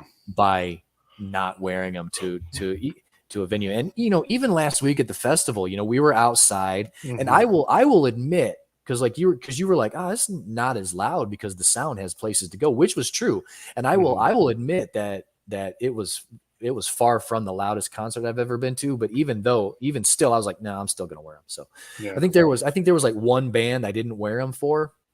It was one of the first few bands, and after that, I was like, nah, I'm just gonna put them back in. And you know, because we were gonna be there, you know, it was like, I'm gonna be here all day anyway. So I was like, you know, but yeah, it does for me. It doesn't lessen my enjoyment of a concert at all. And like I say, you can go to Walmart or wherever, you know, for some of our, you know, overseas listeners and stuff like that, you know, you can buy earplugs in like a 6 or 8 pair pack. Like here you can get a multi-pack of earplugs at Walmart with an NRR of 33, mind you, for like $350. Yeah. I mean, they're cheap as hell. And just so everybody knows that every one of those that I was talking about just now are available on Amazon as well. So you know, not to try to put money in my own pocket, but, you know. I do like getting a paycheck. So but yeah, actually, some of the prices that were there was from Amazon. They had like a little thing in the middle of the pictures and the prices there. So. The reason why I didn't have prices on some of the other stuff is because it wasn't listed in the middle there for some reason. I don't know why, but anyway, I'm gonna go over this one more story and then we can talk about that thing you want to talk about. Okay. So this last one is over from Metal Injection. The work of a good Samaritan is never truly undone. Or never truly done, sorry. And now, thanks to some heavy metal legends, the life-saving efforts of Kitten Rescue in Los Angeles will continue on valiantly. Rob Halford from Judas Priest, Slash from Guns N' Roses, drummer Tom Tempesta from the Cult and White Zombie, and Tracy Guns from LA Guns all recently donated items to the nonprofit organization for auction, and some of the items were truly iconic. Halford's infamous Kiss Hiss parody and Full Moon Kitty t-shirts, an autographed top hat, and Epiphone guitar from Slash autographed drumhead and drumsticks from Tempesta, plus a pair of LA Guns New Year's Eve bash tickets at the Whiskey A Go Go in Hollywood, plus a Sketcher, wait a minute, Schecter guitar. Sorry, I said Skechers. I was like, well, Skechers make guitars, but Schecter guitar and a private guitar lesson with Tracy Guns were among the many items offered up for charity bids. Kitten Rescue began as a grassroots network of of feline fans and emerged into one of the most active animal rescue programs in Los Angeles. The nonprofit's full fur ball at the Skirball Gala, the, their first since before the pandemic, will be held on October 8th, which had already been held. Love that. At the Skirball Center in Los Angeles. In 2020, the New York Times listed Kitten Rescue as having one of the best live animal feeds from around the world, recognized for live feeds of its nursery where cat lovers can view kittens and cats sleeping, playing, sleeping while they await adoption. Halford, of course, is no stranger to the good folks at Kitten Rescue. Back in April, we reported how the Metal God was asked by Kitten Rescue to name a new litter of kittens being welcomed to the world. Halford, in true metal fashion, named the kittens Taylor after the late Foo Fighters drummer. Turbo, of course, Judas Priest's 10th album from 1986. Angel, Starbreaker, Rocker, and Mama Rose. So to learn more about the event, you can go to www.kittenrescue.org. Like I said, I think the auction is already done, but you can go over and check out how to donate, or they may still have some stuff there. I'm not sure. So can go over and check that out. I just think that's crazy to say Judas Priest's 10th album in 1986. Wow. I know. That's pretty wild. Like, damn.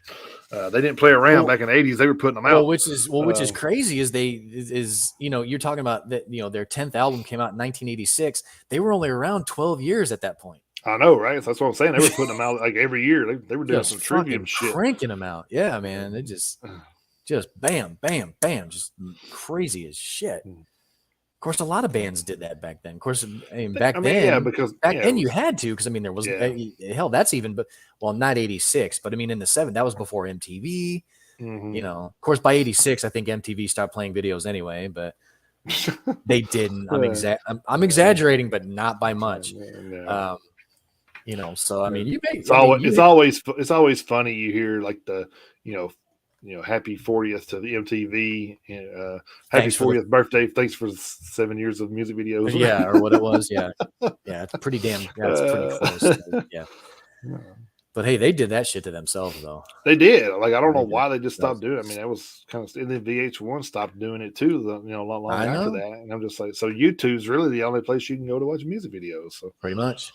Well, it will. It won't be for much longer. Oh, well, yeah. Hint. Yeah. So I've been sitting on this for a little while. I first saw it at the end of August, but it wasn't anything that was time sensitive by any stretch. So I figured this would be something that we could talk about one day. If I told you we could do this if we needed filler, and that was kind of like wrong to say it that way. But anyway, it's not exactly the best description, because I think this is something cool. This is from loudwire.com. This is a list of the best metal bands from 30 countries. So, of course, this is their opinion. I actually disagree with some of these, but that's going to happen when you have a list like this. But it's something that we've kind of gone over a few of these before, and they're always kind of cool to talk about. So we'll try not to dwell on it like too long.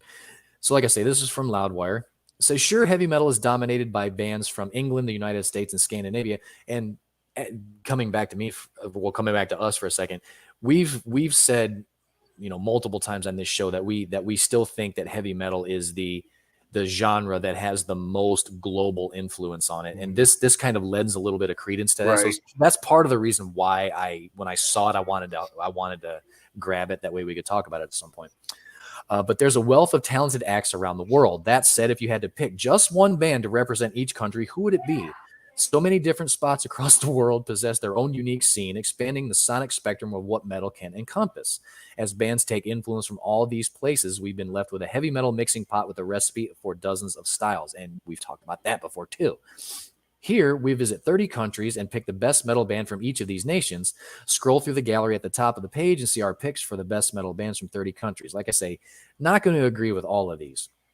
Leading off, we have with England. They picked Black Sabbath. Several of the greatest metal bands of all time hail from England, which is true. An overwhelming hotbed of heavy metal talent. It takes something to knock Iron Maiden and Judas Priest out of contention, and inventing the damn genre was that something. There you go.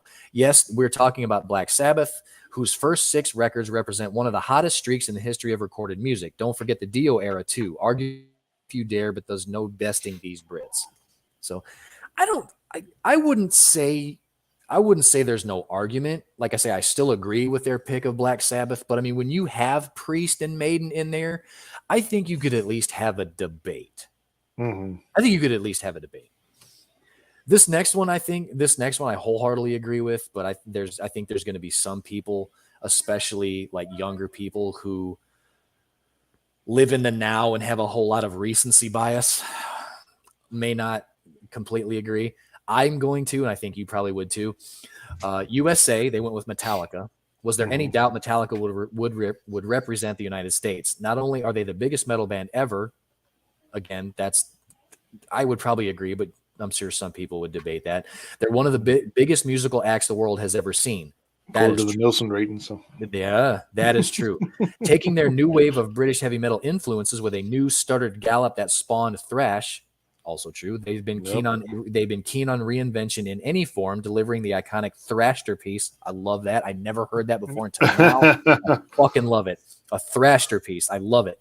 Master of Puppets, and later on the game-changing Black Album, which spurred modern hard rock. Then let's see. I agree with the next one, but I could see why people. Okay. I'm not going to. For Germany, they went with the Scorpions. With over 100 million records sold around the world, the Scorpions have tirelessly been at it for over half century, almost said half century. While some would argue their sound aligns itself more with hard rock, that's just nitpicking and being a stickler to the time period they cut their teeth in. That's true. Embodying the spirit of metal with anthemic lead playing and excess, the Scorps are synonymous with Germany and the heroes of all in the country who walk the metallic road.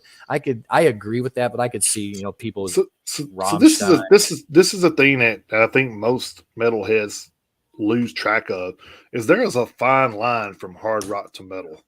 I mean, and I think that line blurs a lot. It does, and like I said, a prime example is a band that released an album this week. Nothing More. I mean, they have sounds on there that are definitely metal, and then they have sounds on there that could definitely be kind of backed off to hard rock. So I mean, you have a mixture of those things on certain albums, but they're still, no matter what they have on there, they're still considered a metal band. I mean, just think about bands we talk about like Poison and Bon Jovi and all those bands that were back in the glam metal days. I mean, they're still going to be glam metal bands because that's where they started. No, now, we wouldn't talk about Bon Jovi now as a metal act. No, they went pop along. That's what I'm saying. Like, same with Def Leppard and a lot of those bands like that have kind of veered off of that spectrum, but they did start off in that category. So that's why we talk about a lot of those bands. Yeah. Scorpions is the same way, but you got to think about Klaus Meine is 70 years old. So I mean, he's not going to be able to belt out, a lot of the Rocky Like a Hurricane, anthems like he used to. But just to say that there is a fine line there. So back in the 80s when Rocky Like a Hurricane and shit, that was definitely metal. I mean, because I mean we didn't have a lot of what we consider metal now. Right. We didn't have 17 subgenres. What I'm saying. So Yeah. So. I still think that's on the low side, but that list that we talked about that one day, they just picked 17. Yeah. Yeah. It definitely is. Yeah, like I said, we talk about we got thrash grass now. So I mean, we do. Yeah, we do. Which is amazing, by the way. But, yeah. Now, it's like some of these, I'm just going to have to go with because I don't really have any other frame of reference. But and just there are some countries that I'm just not super duper, versed in as far as their catalogs from their particular country. For Poland, they went with Behemoth. Behemoth were an easy pick to represent Poland. Not that we don't adore Vader, but Nergal and company have amassed worldwide success on an unthinkable level for a band so punishing. The unrelenting artillery fire of Inferno, coupled with rapid-fire rhythms and Nergal's barbaric bark, are far from accessible. But when Demigod hit, the group's fan base exploded. Still on the upswing, the Satanist reaffirmed Behemoth's status as Poland's best metal export. Like I say, I'm just going to have to go with them on that one. Yeah. Then for Japan, they went with X Japan. Japan has a massively influential metal scene, and just about anyone in the country who has started a metal band attribute their inspiration to X Japan. They haven't been the most prolific band in terms of releasing albums. That award goes to Boris or Merzbow if we're strict parameters, but their high-octane power metal and exhilarating live show make them the pinnacle of heavy music in the land of the rising sun. And I kind of feel bad because I've heard of X Japan, but I haven't really listened to any of their stuff, so I kind of feel bad about that. This next one I'm not going to fucking argue with at all. What was it Loudness? Weren't they Japanese? From Japan? Yeah. So I mean, Loudness is from Japan.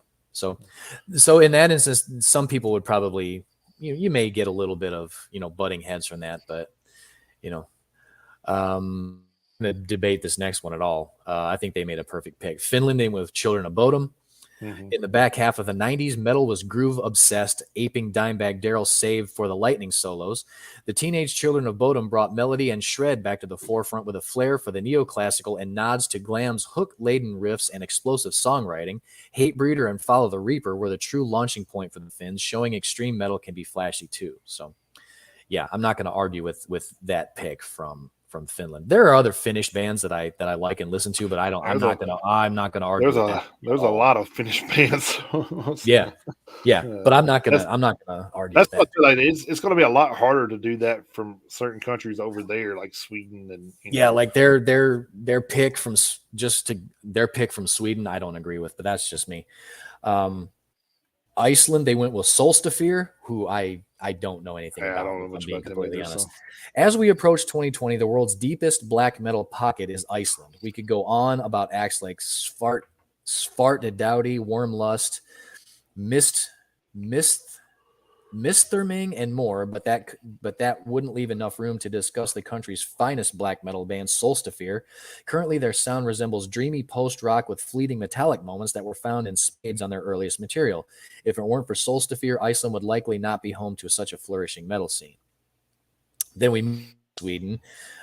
They picked Opeth, which I don't have a problem with Opeth. Few countries have more prized metal bands than Sweden, setting us up with another unenviable choice to make. The impact of the Gothenburg and Stockholm death metal scenes is immeasurable, but no band has altered the metal landscape more than those progressive metal masters, Opeth. Michael Ackerfeldt was among the first to use such a strict balance of light and dark moods matched by his unrivaled growl and timid but charming cleans. Since Opeth's arrival on the world stage, countless acts have copied the blueprint these geniuses laid out.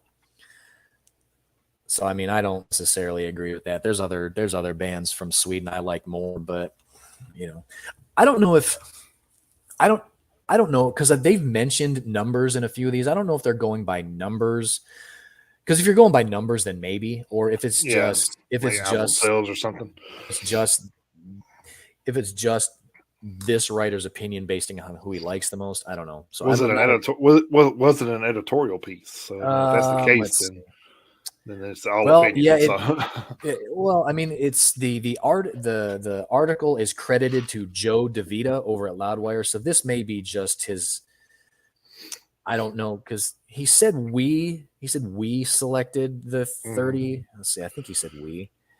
Yeah, we visit 30 countries and picked the best metal band. So I don't know how big that group was, but like I said, the article is credited to Joe DeVita. Like I say, which is fine. I don't care. I don't really care who wrote it. Like I say, everyone's entitled to their own opinion, but my opinion is I think there are better quality bands than Opeth, but that's just me. Like Sabaton, for one. I think Sabaton's a better band, but that's I say, that's just me. I'm not going to really argue too much with this next one. Denmark, they went with King Diamond. Choosing between King Diamond and Merciful Fate is something no metalhead should have to do. When we drew up Denmark, we knew it would at least be represented by King's voice. The power of albums like Abigail and Conspiracy stack up well against the first pair of Merciful Fate records, but the longevity of the King Diamond band and more consistent discography warrants this selection. Will we change our minds tomorrow? Probably. And then back again? You betcha. The debate is never over. I don't think you can argue with this next one either. I mean, for Brazil, they went with Sepultura. I think Oh yeah, that's a fucking no-brainer. Sepultura not only put Brazil on everyone's metal radar, but the entirety of South America, skirting the line between thrash and early death metal on seminal releases like Beneath the Remains and Arise. They were keen on evolution, adapting hardcore influences on Chaos AD, which morphed into the even more rhythmically minded Roots, renowned for its implementation of native tribal elements. Victor, if you're still listening, if you want, I mean, you're more than welcome to. Anyone is who's listening. If any of our overseas fans, they want to chime in with who they think they're the best band is from their country. You know, I don't know if Octavio is here listening from Mexico. Victor, I know you're not from Brazil, but I mean, you know, you can definitely have some input on the South American scene. mm-hmm. And then I don't know if Hans is here from Germany, but you know, so we do have some international fans who may be able to lend a little bit of a different perspective here. So, because Victor sent me a bunch of Peruvian bands to listen to that I'm still working through, so hopefully I can kind of get a greater appreciation of the bands from that country. Then for Israel, they went with Melakesh. Before moving to the Netherlands in 1990, Kesh resided in Israel, finding inspiration from the area musically and historically. Bringing Middle Eastern melodies into black metal, mainstream Ashmedi has been putting on a riffing clinic since the band's inception, finding a swift balance between bouncing rhythms and catchy native sounds. I don't know. I don't really have any reason to doubt them on this one. I can't really say I've listened to too many Israeli metal bands. Yeah, I me don't. either. I don't think I honestly don't think I've ever heard anything by Melakesh either. So I don't know. Then for Austria, Belphegor. Belphegor are champions of the underground, playing a scathing brand of hell-ordained black and death metal, playing on themes of Satan, BDSM, and death. The Austrians, and main man Helmuth in particular, take their craft seriously rather than using these angles for showy gimmicks and have garnered a dangerous reputation for their hard partying ways. Their rise to power truly started on Lucifer Incestus in 2003, and the band has worked their way up to U.S. headliner status. I can't really argue with that one. I don't really know if I've heard of Belphegor. I honestly don't know if I've ever heard music, to be completely honest with everybody. Then with Canada, they went with Gorguts. This was a toss-up between Gorguts and Voivod, and as much as we love those sci-fi tech thrashers, the mad guitar scientist Luc Lemay has more than stretched the boundaries on every release, thus getting the nod here. Whether it was the early offerings of the first two records or the atonal dissonant chaos of Obscura and From Wisdom to Hate, or the less challenging but equally compelling Colored Sands, the Gorguts sound has always hinged on a sort of hook, no matter how difficult they may be to dissect. Working in this element amidst untouched technicality is just too rare. I guess I need to dig into some Gorguts music because I've heard of them. But if it was asked of me, I would have probably said Voivod, just from the top of my head. But going off the top of my head, I probably would have gone with either Voivod, Annihilator, or maybe even Exciter. But no Nickelback. So not really. No, not so much. Going back to Scandinavia, they're going with Norway, and they're going with Emperor. Emperor's catalog may be brief at just 4 albums, but each one was revolutionary in style, pushing limits of black metal while pioneering uncharted areas of the genre's sound. Main man Isan, who you talked about earlier, just had a birthday, was among the first to employ a heavy use of keys in black metal, as they provided a grandiose sense of atmosphere amidst the torrents of whirlwind riffing. I don't have any reason to doubt that one. And then you won't argue with this one, I'm sure. France, they went with Gojira. I won't argue with it either. No. Yes, we know about the thriving black metal scene in France and worship Death Spell Omega. No, we don't want no Death Spell. I'm sorry about that. That was a total fucking Freudian slip there. Death Spell Omega and Blut aus Nord, but Gojira's emergence on the international level and innovation within their own scene finds them representing the country.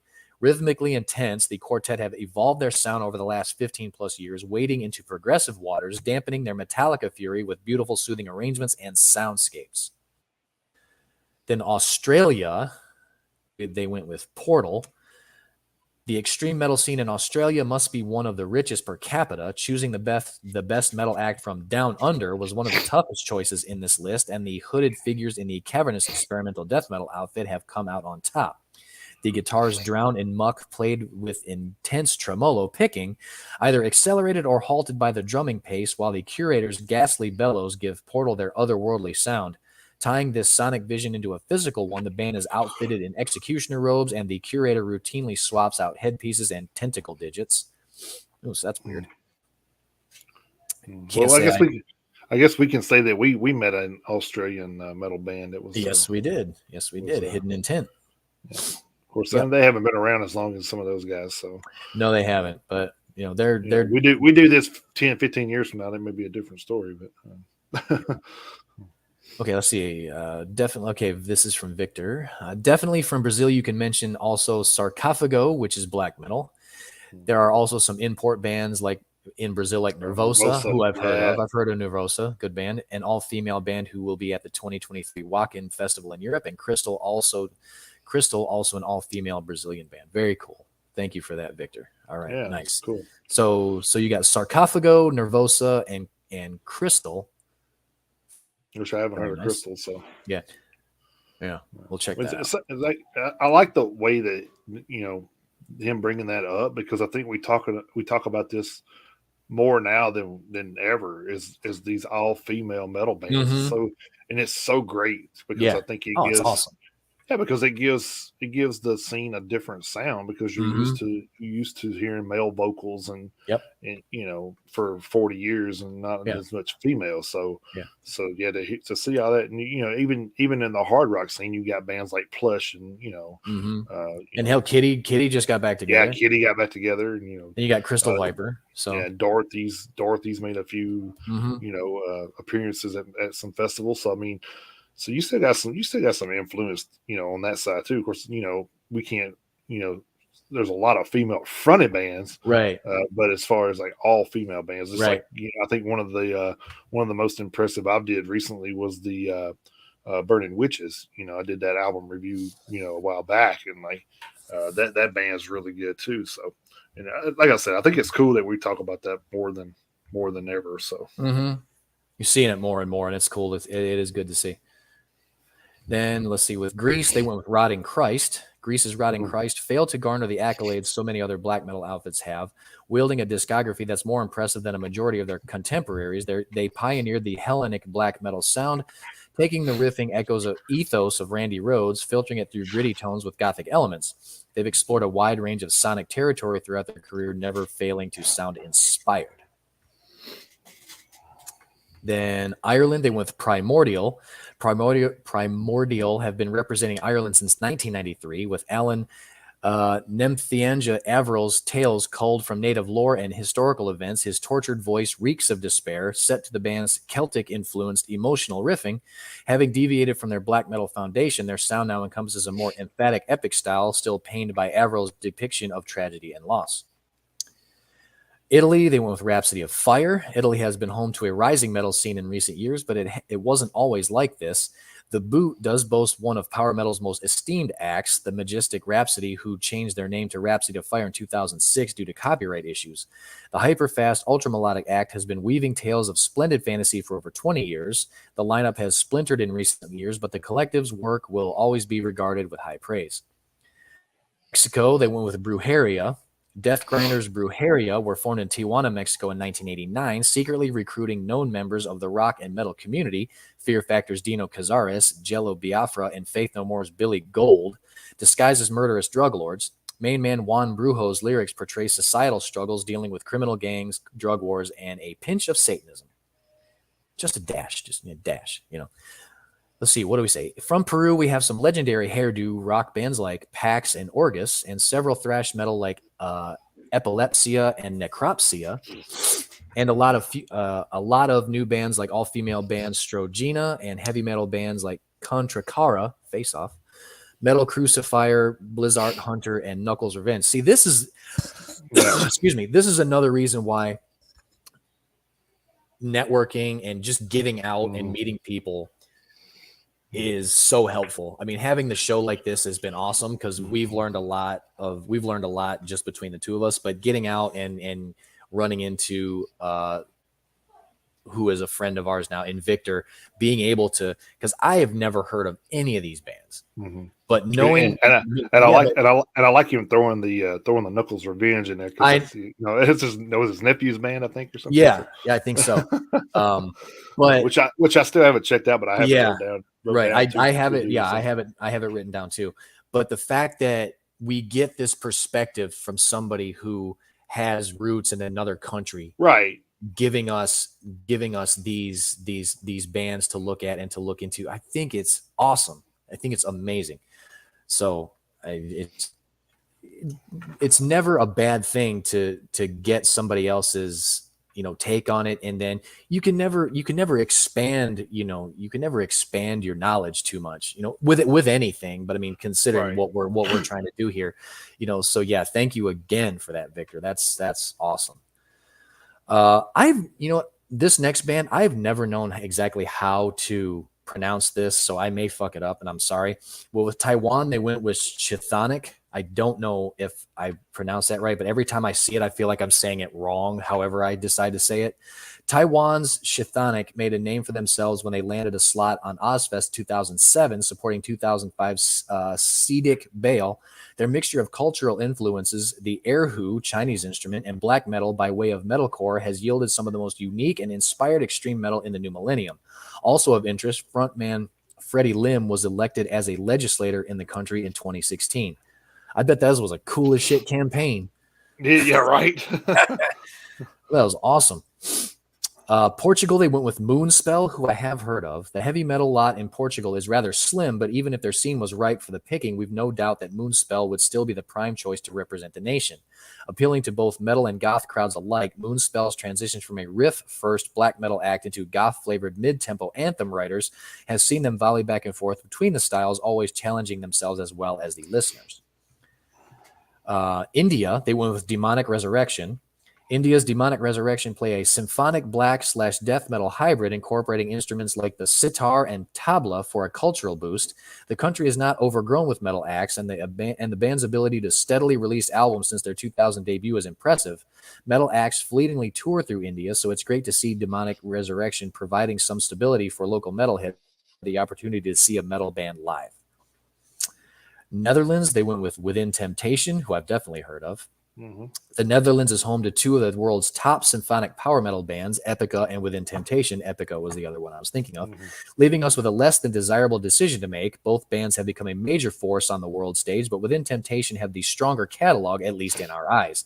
Sharon Den Adele's voice is awe-inspiring, whether she's singing about nature and fantasy in the early years or love and personal struggles later in the band's career. New Zealand, we went with Ulcerate. Ulcerate's warped, dismal death metal straddles blast-laden brutality and dissonant, low-laying minimalist moments that seem to revel in the aftermath of what the prior riffing destroyed. The battering ram behind the kit, Jamie St. Marat, adeptly follows the guitar lines, tearing off unhinged fills that exhaust every bit of runway before the next measure arrives. The New Zealand scene is littered with like-minded groups, but none pull it off better than Ulcerate. Singapore, they went with Wormrot, which is kind of unfair considering they just lost a member. Some will argue that Singapore technically isn't a country, but can you fault us for wanting to show grind extraordinaires Wormrot a little love? This three-piece band doesn't even have a bassist, there you go, but still managing to no, the bassist isn't what they did, so I think it was their vocalist. Still managing to raise more hell than most grind bands have in the last decade. With a perfect sense of well-timed grooves, Wormrot's devastating riffs hit in all the right places, frantic when needed, and pit-inducing to relieve tension. Let's see, Spain. Let's see how many more of these we have left. I can't remember. Oh, we've only got a few left. Okay. Spain, they went with Wormed, which is wrong. It's Angelus Apatrida, and everybody knows it. Right. Yeah. Usually when we discuss Wormed, it's about their cosmic voyages into the infinite rather than anything earthbound. Their name is inspired from wormholes, turning the act of being shot through one in a verb, wormed.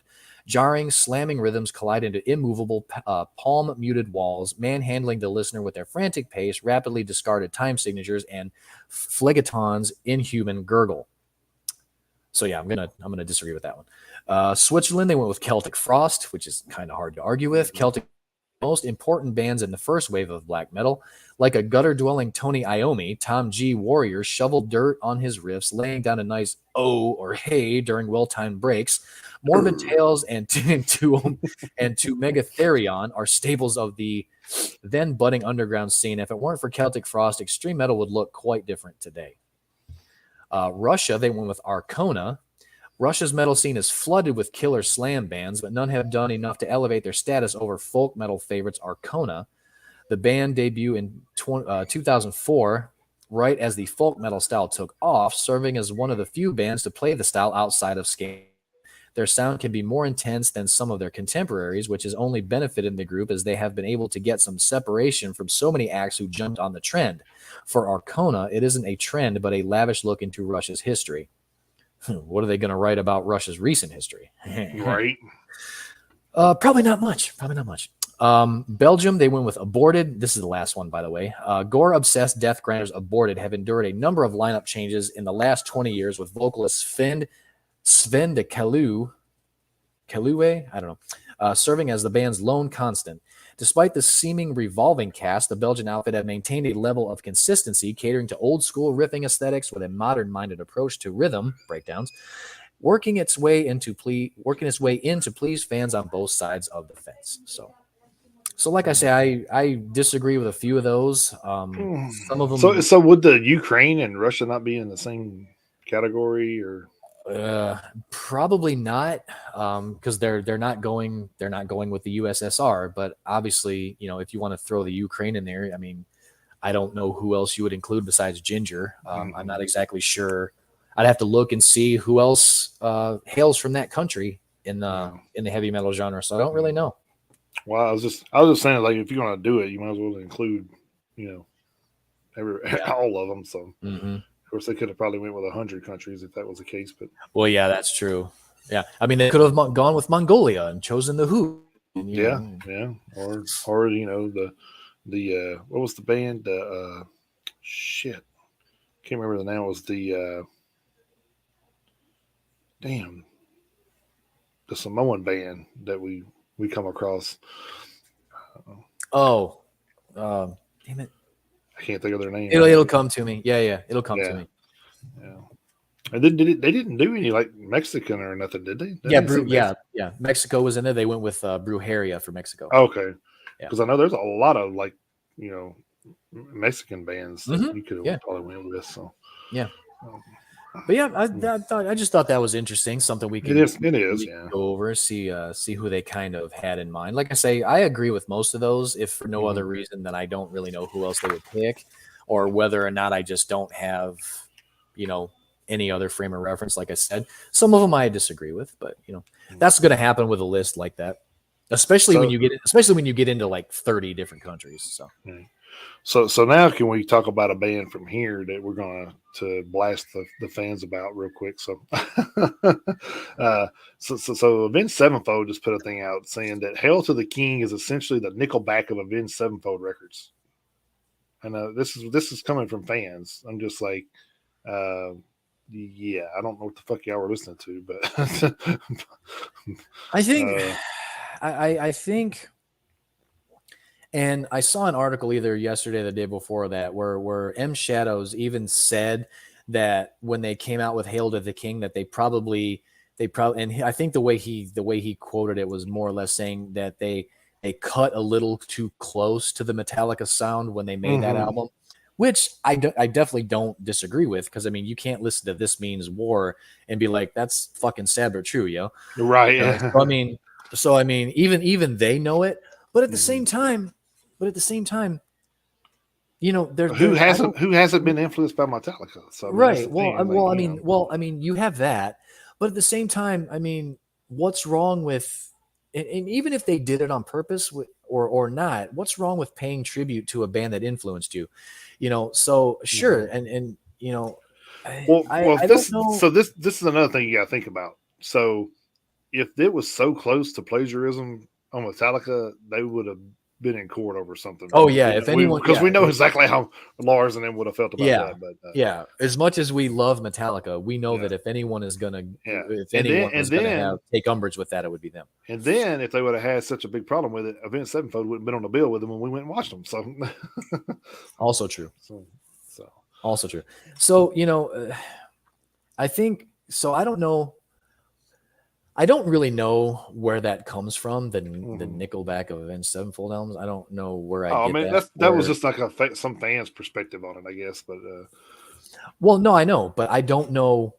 I don't know where obviously that, they hadn't heard sure where that comes from. Yeah, obviously they haven't heard the stage yet, but right, because I mean, because as far as, and I think you and I can both agree on this. I think we've said it before that we're not fans of their last album, and I mean that happens. But not saying it didn't have some good songs on it, but it was. Well, I mean, I think definitely far from. I like the title track. Yeah, I like the title track for sure. But as far as an album from front to back, I think the stage was their weakest album. Right. That's just me. I think from front to back, I think Hail to the King may be one of my favorite albums of theirs. Right. Even with like Acid Rain and Crimson Day, slower songs, I still like Hail to the King very much. Metallica similarities included. Yeah, and honestly, 412.4 million people on Spotify also do too. So, Yep. So you can't argue with numbers. So no, you can't argue. It's the same thing I always say about Led Zeppelin. I don't like Led Zeppelin, but I can't argue with the numbers. So I mean, and we kind of said that about bands like Nickelback. Shine Down, Five Finger Death Punch. People hate them, don't like them, but I mean, you can't argue with what they do. I mean, you're selling 50 million albums every time you put something out. You can't argue with that. I mean, yeah.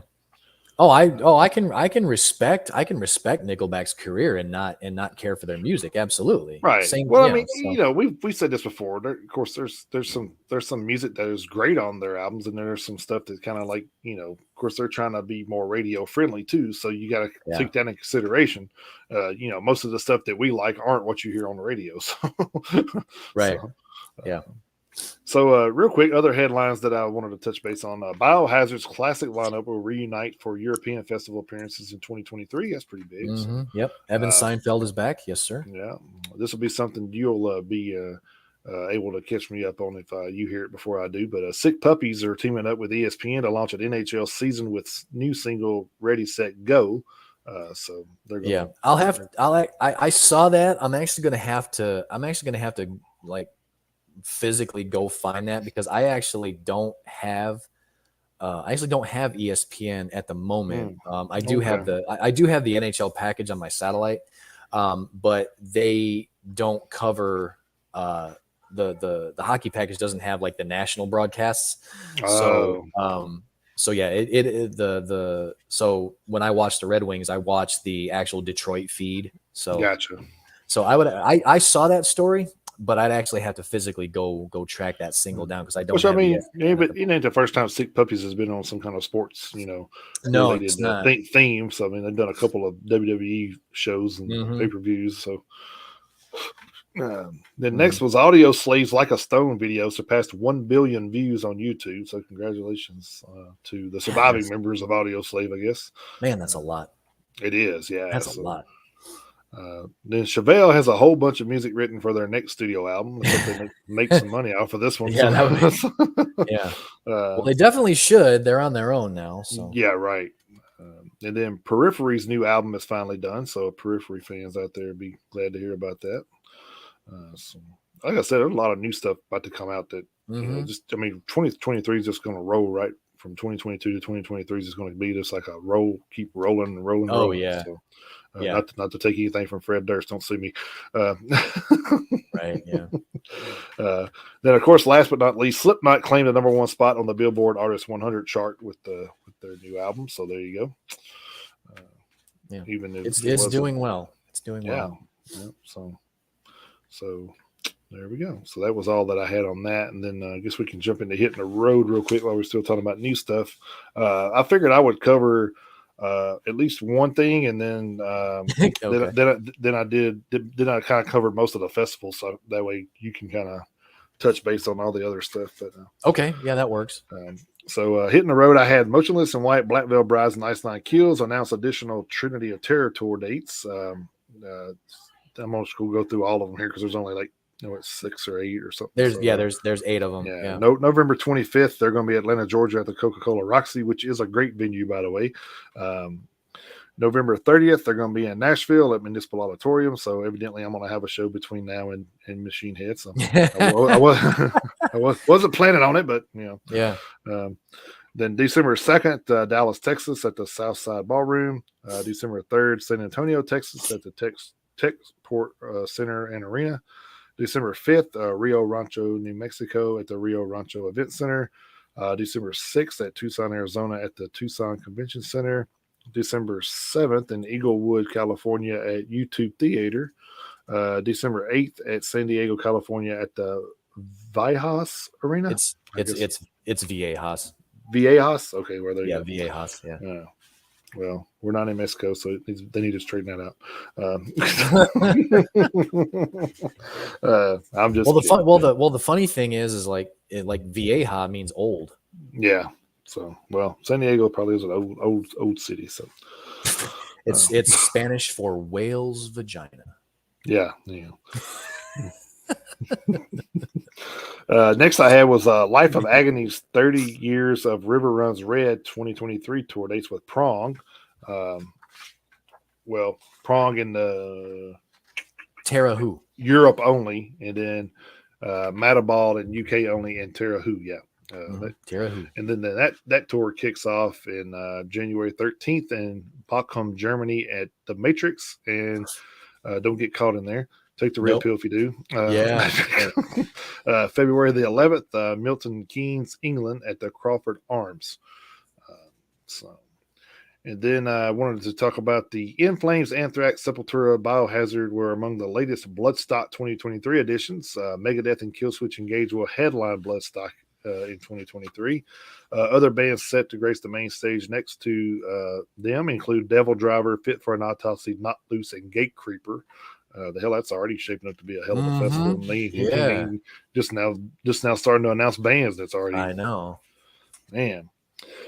And then August Burns Red vocalist Jake Lurs and his nonprofit Heart Support Foundation have announced the first ever Heart Support Festival for February 18th and 19th in 2023 at the Central Florida Fairgrounds in Orlando. The festival will be headlined by Rise Against and Parkway Drive, along the following artists: The Ghost Inside, Dance Gavin Dance, Spirit Box, August Burns Red, Silverstein, Memphis Mayfire, Devil Wears Prada, Hawthorne Heights, Comeback Kid, The Word Alive, Bleed From Within, Harm's Way, 68, He Is Legend, Bloodlines, and Prison. So, man, that's a pretty big festival too, man. Mm-hmm. And then last but not least, Hell and Heaven Festivals have finally announced its full lineup, and it's pretty nuts. Festival will take place between December 2nd and the 4th at the Foro Pegaso just outside Mexico City. The lineup boasts an impressive amount of bands, including Scorpion, Slipknot, Kiss, Pantera, Judas Priest, Megadeth, and a tons more. And actually, when they say tons more, they're not kidding. I was going to go through it, then I looked at it and I said, man, I'm not even reading all this shit. It's just way too much. But yeah, if you want to check that out, go over to the Hell and Heaven Festival and check out that lineup. It's a pretty insane lineup, honestly. Yeah, it is. I've been a lot of the bands on that bill are, they have Twitter, and I've been following them. Right. Now that Metalheads Unite is on Twitter, for all you Twitter folks out there, give us a follow. We do have a show specific Twitter page now. Yep. As always, just look for our little icon. So I've been following a lot of those bands on Twitter, and each one of them has posted that, the poster for it. So I've seen it multiple times, and every time I see it, I just shake my head. It's like, God damn, the bands that are going to be at this thing. It's ridiculous. Well, I think we're pretty much podcast independent on all of those now, right? Instagram, Facebook, and Twitter. We're on Instagram, we're on Facebook, we're on Twitter. We're on. So we're on TikTok. I still haven't done anything with it yet, and I'm kicking myself because I told Angela, last weekend after we were done with the festival, I said I am going to do a TikTok this week to announce that we're back after the hiatus, and I got so fucking busy with work, I I didn't have time. But so yeah, Twitter, Instagram, Facebook, TikTok, where we have show specific social media for that now. So yeah, you can check us out. So that's all that I had. So yeah, you had a few that I had, which is good because that makes my list a little shorter. It wasn't super duper long to begin with. I was actually kind of surprised. Right. It was a little light on news this week, but hey, that's fine too. Let's see, leading off, everything I have is from the PRP.com this week, which was strange. I was kind of shut out by Blabbermouth this week. Let's see, the first thing I have Arch Enemy. They're going on tour in Australia and New Zealand in 2023, starting February 12th in Auckland, New Zealand at Power Station, ending in Perth, Australia on February 19th at Metropolis Fremantle. So our friends at over there in Hidden Intent, heads up to you guys. Arch Enemy is coming in February. Then we have Holding Absence and Void Vision going on a 2023 UK tour starting January 18th, 23 in Exeter, UK at Phoenix, finishing February 5th in Milton Keynes, UK at the Crawford Arms. We have King Gizzard and the Lizard Wizard going on a 2023 European tour. It's just fun to say. Starting three March. times fast. I know. I said it right the first time. I'm considering it a win. Starting March 2nd, 23 in Paris, France at Zenith, finishing March 23rd, 23 in London, UK at the O2 Academy, Brixton. Then we have Ko Nashi and A Sky So Black going on tour starting November 26th in Harrisburg, Pennsylvania at JB Love Drafts, finishing December 15th in Brooklyn, New York at the Meadows. They will be in Nashville on November 30th at Dark Matter. We have Cave In and Astronoid going on a West Coast tour starting December 4th in San Francisco at the Neck of the Woods, finishing December 10th in Phoenix, Arizona at the Nile. No Nashville date for that, obviously being a West Coast tour. Then we have Unsane going out starting February 6th of 23 in Albuquerque, New Mexico at Launchpad, finishing February 26th in Austin, Texas at Lost Well. No Nashville date there. Then finally, we have He Is Legend and Valiant Thor going out starting November 11th in Wilmington, North Carolina at Reggie's, rounding out November 21st in West Columbia, South Carolina at New Brooklyn Tavern. No Nashville date there either. But that is hitting the road from the 8th through the 14th. I just noticed one that just popped up today. Okay. Ripped to Shreds, Relapse, and or actually that's from Relapse Records. Never mind. It's Transcending Obscurity. Looks like in Ripped to Shreds. I can't make out the other name of the band here because I don't know if it mentions it or not. Let's see.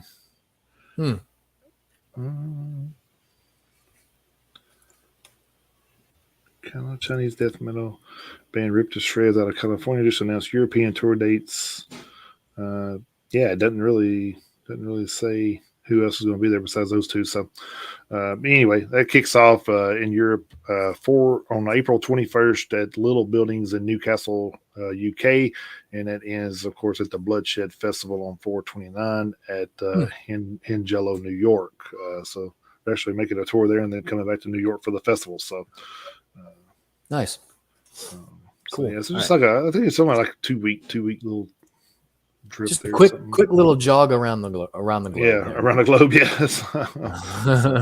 So, all right. So I guess we can get into some history notes here. I got a little bit here. So before we get started, I will tell you wild shit goes on at Aerosmith shows, and October is not Motley Crue's month. So heads up. Yeah, just heads up. So October 3rd, 2002, original guitarist and vocalist from American psychedelic rock band Iron Butterfly, Daryl Deloche, died of liver cancer at the age of 56. October 3rd, 1999, Akio Morita, the founder of Sony Electronics, died at the age of 78. The 1979 Sony Walkman transformed both Sony and consumers across the world. I don't think most people would even know what a Sony Walkman would be right now, but or a Sony Discman. Yeah, right. Yeah. So I mean, a lot of the kids now don't even know what MP3 players were. They're what? Yeah, I know. That's sad. That's good. October 3rd, 1978, the members of Aerosmith bailed out 30 fans out of jail after they were arrested for smoking pot during the Aerosmith concert at Fort Wayne Coliseum. That sounded like some what was that movie? Life? No, it was Harlem Nights. Yeah, Harlem Nights, where Richard Pryor bailed everybody out for gambling. October 4th, 1999, it was reported that the sister of Jimi Hendrix was planning to exhume her brother's body and move it to a pay-to-view mausoleum. Other plans for the new site included a chance for fans to buy one of burial plots around the guitarist's new resting place. Man, that's just, to me, that's just fucking unreal, man. Just leave the guy alone. Like, goddamn. October 5th, 1989, Motley Crue played a warm-up show for their forthcoming Dr. Feelgood tour at the Whiskey A Go-Go under their pseudonym, the Foreskins, which Tommy Lee don't have much of, but anyway. The show was also used for the filming of their next video, Kickstart My Heart. October 6th, 2020, Eddie Van Halen, the revered guitarist and co-founder of the rock band Van Halen, died at the age of 65. The Dutch-American musician had been receiving treatments for throat cancer at the time. October 10th, 1978, here we go again. Joe Perry and Steven Tyler from Aerosmith were injured after a cherry bomb was thrown on stage during a gig in Philadelphia. Golly, man. Yeah, the group then performed behind a safety fence for the rest of the tour. So they went fucking Blues Brothers style. Yeah, they did. Calm down, Philadelphia. Jesus Christ. Right, no shit. Well, I mean, what other city won the Super Bowl and still burnt their shit down? I mean, well, yeah. October the 11th, 1999, Motley Crue drummer Tommy Lee was released on a $5,000 bond after facing charges relating to a riot at a gig in North Carolina in 97. Lee allegedly incited a crowd to attack a guard and had also poured a drink over his head. So, man. October 12th, 2005, Motley Crue drummer Tommy Lee suffered minor burns at a concert in Casper, Wyoming during a pyrotechnics explosion. Lee was treated at a local hospital for the injuries on his arm and face, which occurred while he was suspended from a wire 30 feet above the stage. No harm was done to his genitalia. Yeah. His genitalia was treated and released. Yeah. Or actually, maybe they took some stuff off his arm and added to his genitalia from there. Maybe that's why. Or maybe they took some stuff off his genitalia and grafted it to his arm for the. Well, that's true too. Yeah. Could you imagine him saying, "Well, it used to be bigger, but they had to take a graft"? Right. October 14th, 1988, Def Leppard became the first act in chart history to sell 7 million copies of 2 consecutive LPs, with Pyromania, their third album, released in '83, and Hysteria, which became the band's best-selling album to date, selling over 20 million copies worldwide and spawning 6 hit singles. So that's pretty interesting to be the first act to do 7 million in 2 consecutive LPs. Yeah, I didn't know that. October 15th, 1996. You want to guess who we're going to talk about? Motley Crue drummer Tommy Lee was charged with assault for attacking a cameraman who was trying to take pictures of Lee and his wife Pamela outside. I remember that one. An LA club. After pleading no contest, Lee was sentenced to 4 months in prison. My first thought was, why are you pissed off about taking pictures when you've showed the world all of y'all's fucking genitalia? So. Yeah, but it was my idea. It was my idea. Yeah, whatever. Yeah. But that was all the history notes that I had there. So. Yeah. All right. I'm gonna tell on myself here. I've lost my notes from the end of 21. I got to a point where in my notebook I had everything handwritten before I started typing everything up. So my history notes from the end of 21, I have lost those. I'm hoping I can find them, because what I did with This Week in Metal History is I just went completely back through and typed up everything, because I can't remember what was on my notes and what wasn't. I have a pretty good idea, but I'm going to go through this and I'm going to try to read it faster than I normally do, because I know I'm going to have some redundancies on here, which we were trying to avoid. So I'm kind of kicking my own ass for that. But the This Week in Metal History from the 8th through the 14th, starting off on 10/8/91, Soundgarden releases Bad Motorfinger and Suffocation releases Effigy of the Forgotten. 10/8/88, Bathory releases their 4th solo studio album, Blood, Fire, Death. 10/8/99, Crocus releases their 13th studio album, Round 13. 10/8/96, Marty Friedman releases his 4th solo studio album, True Obsessions, and Marilyn Manson releases his 2nd studio album, Antichrist Superstar, which debuted at number 3 on the Billboard 200.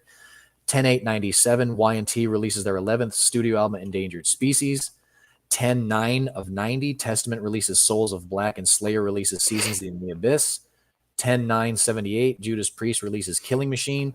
10/9/07, Overkill releases Immortalis. 10/9/01, Bathory releases their 10th studio album, Destroyer of Worlds. 10/9/89, Venom releases their 6th studio album, Prime Evil. 10/9/2000, Hammerfall releases their 3rd studio album, Renegade, which debuted at number 1 on the Swedish charts, and Symphony X releases their 5th studio album, 5, the New Mythology Suite. 5 is written in the Roman numeral V.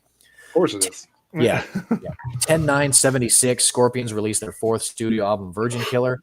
10/9/12, Kiss releases their 20th studio album, Monster, which debuted at number 3 on the Billboard 200. 10/9/84, Autograph releases their debut studio album, Sign In Please. 10/10/2000, Lizzie Borden releases their 5th studio album, Deal with the Devil. 10/10/94, Annihilator releases their 4th studio album, King of the Hill. 10/10/1989, DRI releases their 4th studio album, Thrash Zone. 10/11/85, Creator releases their debut album, Endless Pain. 10/11/19, Lacuna Coil releases their 9th studio album, Black Anima, who we didn't really care for as much. 10/11/04, Sonata Arctica releases their 4th studio album, Reckoning Night. 10/11/05, Gamma Ray releases their 8th studio album, Majestic. 10/11/99, Yngwie J. Malmsteen's Rising Force releases their 5th studio album, Alchemy, which was Malmsteen's 12th studio album overall. And album of the year. Album of the year. Yep. 10/11/88, Virgin. Oh, it's not Yngwie Malmsteen's first appearance this week, mind you. 10/11/88, Virgin Steel releases their 4th studio album, Age of Consent. 10/11/13, Death Angel releases their 7th studio album, The Dream Calls for Blood, which has probably my favorite Death Angel song on it. The title track, which peaked at number 72 on the Billboard 200. 10/11/11, Five Finger Death Punch releases their 3rd studio album, American Capitalist, which debuted at number 3 on the Billboard 200. 10/11/94, Korn releases their self-titled debut album.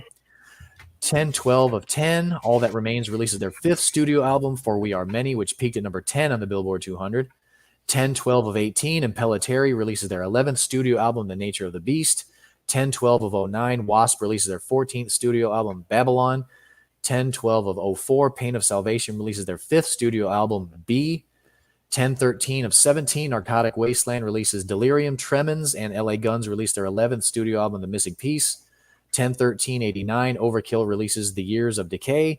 Ace Frehley releases Trouble Walkin', and Voivod releases Nothing Face. 10/13/92, Trickster releases Here. Flotsam and Jetsam releases Quattro. 10/13/09, Lynch Mob releases Smoke and Mirrors. 10/13/82, Kiss releases Creatures of the Night. 10/13/1987, Sacred Reich releases Ignorance, which was their debut album. 10/13/97, Saxon releases Unleash the Beast, and Vader releases Black to the Blind. 10/13/86, Saxon releases Rock the Nation. 10/13/08, Yngwie Malmsteen releases his 16th studio album, Perpetual Flame. Album of the year. Yep. 10/14/14, Exodus releases Blood In, Blood Out. 10/14/02, Kingdom Come releases Independent. 10/14/83, Riot releases Born in America. 10/15/02, Yngwie Malmsteen releases Attack. Album of the year. 10/15. That was your. Sorry. Yeah. 10/15/96, Motorhead releases Overnight Sensation, and 10/15/85, Overkill releases Field of Fire. So you kind of threw me off with Kingdom Come. Yeah. you had to recover there. Yeah, I had to recover it. Yeah. So that's 10/8 through 10/14 with a few 15s this week in metal history. So I've always said Kingdom Come's name like that ever since that song came out. Well, I mean, Come. Well, yeah. I mean, why wouldn't you? All right. So that was the history we had for you this week. We're going to dip into the top 10 metal songs of the week, which we're trying to get into the Halloween feel of things. So we decided we're going to do it over Wolves because there's a lot of wolf related material out Yeah. there. So Yes, there is. I think I'll wind up with 13. Yeah, I had 12. 13. Yeah, so I figured we would probably have some overlaps. We probably do. But I guess I will kick it off Yeah. here. First one I had was In This Moment, Big Bad Wolf from the Black Widow album in 2014. Mm-hmm. Second one I had, which you probably have too, is Metallica of Wolf and Man from Metallica 91. Mm-hmm. Then I had Megadeth She Wolf from Cryptic Writings of 97. Um, then I went with Bad Wolves, Learn to Live from the Disobey album in 2018. I went with Bring Me the Horizon, The House of Wolves from Sempiternal 2013, back when Bring Me the Horizon was playing metal. Uh, uh, then I went album with this one. I went with 10 Years Shoot It Out from Feeding the Wolves in 2010. Huh. Then I went with Wolves at the Gate, Shadows from Eulogies in 2022, which was this year. Alpha Wolf, I can never pronounce the name of this song, but I love it. It's Akudama, I think is how they pronounce it. It was from a Quiet Place to Die in 2020. Then I went with Power Wolf, We Drink Your Blood, which, kind of fitting from both sides of the spectrum for Halloween, I guess. But Blood of the Saints in 2011. Then I went with Warwolf, Daywalker from Necropolis 2022. Daywalker. Yeah. Then I went with Ice Nine Kills, Love Bites from the Silver Screen 2018. Then I went with Motionless in White Werewolf from Scoring the End of the World of 2022. And then last but not least, I went with Death Angel Thrown to the Wolves from The Art of Dying 2004. Mm-hmm. So that was my whole list there. So. Nice. All right. So my contribution here this week, I'm leading off. I went with Thrown to the Wolves by Death Angel from The Art of Dying from 04. I'll be damned. Yeah. Then I went with one that I just can't seem to shake, but I enjoy this song way too much. I went with Demons Are a Girl's Best Friend by Powerwolf from The Sacrament of Sin from 2018. Then I went with In the Year of the Wolf from Motorhead off of Inferno from 2004. Then I went with Father of the Wolf by Amon Amarth from Deceiver of the Gods 2013. Night of the Wolf from Saxon off of Sacrifice from 2013. I went with Wolf by Iced Earth off of Horror Show from 2001. Then I went with a song from a band I have never heard of before. And as soon as I heard the song, I was like, oh, this is fantastic. Another band out of Germany called The Vision Bleak. The name of the song is Wolf Moon off of their album The Death Ship Has a New Captain. And the album came out in 2004. So wow. I'm hoping I'll be able to find it on Spotify because I haven't looked yet. so I hope it's on there. Then I went with Bark at the Moon by Ozzy Osbourne off of the album of the same name from 1983. I also went with She Wolf from Megadeth off of Cryptic Writings from 1997. Then I went with Wolves from Machine Head off of The Blackening from 2007. I did have a Wolf and Man from Metallica, but that was one of my honorable mentions because I figured that was going to be one that we would double up on. And then I went back to Powerwolf for another one, but I went with Night of the Werewolves from Blood of the Saints from 2011. So awesome. So there we go. All right. So we'll get that top 10 list collaborated, compiled, and posted to the Facebook page as soon as we can. All right, now we'll get into some album reviews. I guess we could talk about last week's releases real quick first because there was a couple of big ones last week. Of course, Lamb of God being the bigger one. It was a banger. Oh, yeah. It was a banger. So, not to give away spoilers, but, if we did it today, it'd probably be my album of the year. But it's definitely going to be up there. Randy Blythe sounded great. Yeah, and it went a little bit, back to like maybe a few albums before the self-titled release, a couple years ago. Because the self-titled release was kind of cool because they kind of experimented a little with some sounds there, and you could tell. But I think they kind of went back to what they know and love with this one, and which is, it's still still a great album. So of course, The Lamb of God was an awesome album too. So I think whatever they're doing right now, they're doing it right. So it's definitely working. It's definitely working. Yeah. So and then I listened to the Drowning Pool album too. From I don't remember if it was last week or the week before, but I know it had been out of it was recent, and Yeah. I just wanted to say, like, even with I think Drowning Pool right now, if they keep this same sound going forward, I think they've found their lead vocalist for a while. So hopefully they stick with this guy, and I can't remember his name honestly because it slips my mind, but I know Ryan McCombs went back to Soil, and that was like one of my favorite Drowning Pool eras since Dave Williams died. Mm-hmm. Um, but I think this new singer is giving them a little bit of life, so hopefully they keep it going. But it's definitely one of the harder records I've heard from Drowning Pool in a while. So It had some. It had some. I haven't listened to it all the way through yet, but yeah, it had some. It had some heavier stuff on it for sure.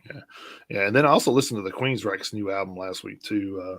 Oh, that's one I need to get caught up on. Yeah, and let me say this: like if you close your eyes and listen to this, you would think Jeff Tate was at the helm of this motherfucker. I'm just like, I can't believe how much Todd LaTorre sounds like Jeff Tate, and He's got just a hell of a voice. Todd LaTorre it's does. unreal. And of course they, I don't. So this is the thing with the Queens. I think they kind of like keep the Queensryche sound, but there was a lot of heavier stuff on here. Kind of reminded me of the old school Operation Mindcrime Queensryche a little bit. Yeah. But they still do the Silent Lucidity type stuff too. Not I won't say like, I don't think they go that ballady, but it's still, they still got some ballady type stuff there. Yeah. And which it works. I mean, that's kind of what they're known for. So I mean, you got to kind of, I think any of those bands from that era, you almost expect them to have a ballad on there somewhere. So right. Yeah. Yeah, I kind of agree with the Jeff Tate to Todd LaTorre transition. Is kind of I kind of feel the same way about it. Like when Journey replaced Steve Perry with Arnel Pineda, there was like almost no drop off. It's like, is this the same fucking guy? I mean, you almost have to ask yourself, it's like, wait, did Steve Perry come back? So you kind of yourself a second there, because Todd LaTorre, he's got such a great voice. I mean, I kind of equate it to like the same kind of thing. Of course, Queensryche's heavier than Journey, but I'm just talking about the transition from one yeah. Yeah. But yeah, they're not the same stylistically, but yeah. So that was one of the albums I did want to listen to, because Todd LaTorre's solo album that came out last year was really fucking good too. Yeah. So yeah. I was actually surprised by that too when I heard that the solo album last year. I was like, wow. Mm-hmm. Oh, it was very good. And then of course this week I went with well, I will say this week we had, like I said, we had earlier in the show, I was talking about the Nothing More release came out this week, Spirits. Mm-hmm. And it's definitely a, Nothing More record. It's a lot of the harder stuff. And then you got a couple of not so hard stuff, kind of like the Genie type, songs on there. But overall, I thought it was a really, really great album. So it's worth checking out for sure. So. I can't remember if there's. I don't think there was like any big names on this. No, there wasn't. Stuff. There wasn't. I wouldn't. I mean, we're not trying to disrespect anybody. Well, no, but yeah, I mean, we're talking about like global household names, right? Not really. I mean, Comalee's 20 came out by Lacuna Coil, and then it was like a remastered type thing though. So. Yes, I mean, I said that doesn't not really new. Count. And then Lorna Shore, they had a new release. Right, Lorna Shore. Yeah, I forgot about that. I gotta be honest. I'm not the biggest Lorna Shore. Yeah, me either. I mean, Kayla loves them. Kayla listens to a lot more of the deathcore than I do, which is fine. I don't have a problem with it. But I can't really. Personally, don't get me wrong. That the lead singer of that band is super talented to be able to do what he does. Yeah. But I can't do the animal noises though. I just can't. That's like I say, that's just me. If there's anyone out there who's a Lorna Shore fan, like I say, my daughter loves them. I mean, that's totally fine. It's just I can't really do it myself, to be completely honest with you. I mean, Orianthe had a new album out. A lot of people probably know who she is. But yeah, see, by and large, I wouldn't say anybody huge. Right. Well, Skid Row had their new. Yeah, Skid Row had their new one out. So of course, I'm not. I've always been a Sebastian Bach Skid Row type fan, so it's Mm-hmm. going to be hard to sell Same. me on Skid Row anymore. So Yeah, just but to be honest, apparently Eric Gronwall, that new singer, apparently he's doing really well though. But it's yeah, just wouldn't be the same. You know what I mean? Just wouldn't be the right. same. Well, I mean, you're just used to that sound, and it's Yeah. he's got one of those voices that it's just hard to duplicate. So. Mm-hmm. Yeah. Um, and We Came as Romans also had a new album out. I haven't listened to that one yet, but I do like We Came as Romans, so I'll probably check that one out, and I may do a write up on it or something. But and then Alter Bridge, of course, for all of you lighter hard rock fans out there, want to check that Mm-hmm. out. Yeah. Which like I said, Miles Kennedy is a very underrated vocalist, I think. So Yeah, he does. Yeah, he's got a ridiculous voice too. yeah. So definitely no lacking there. Like Alter Bridge is more hard rock, I think, They are. than Yeah, they metal. are. So Yeah, like I they are. said, I think they're even they still. would. I think they would even admit to that. Well, I mean, even Godsmack, Sully always says we're not a metal band. So Yeah, I he mean, does. He used to say, "Yeah, we're even though never a metal band." yeah, even though you get those bands that are more hard that get categorized that way. Mm-hmm. So Yeah. all right. Anyway, going into this week, I checked out this After All, their newest album, EOS. I don't know what the EOS actually stood for, but it could be EOS. It could be end of shift. Could be end of shit. I don't know, but It could. Anyway, It could. they're actually a band from. I'm gonna kill the name of this. It's like Bruges, West Flanders, Belgium. And check this out. They were formed in 1990. Wow. Yeah, Been around for 32 years. Holy shit. they have been Okay. around for a minute.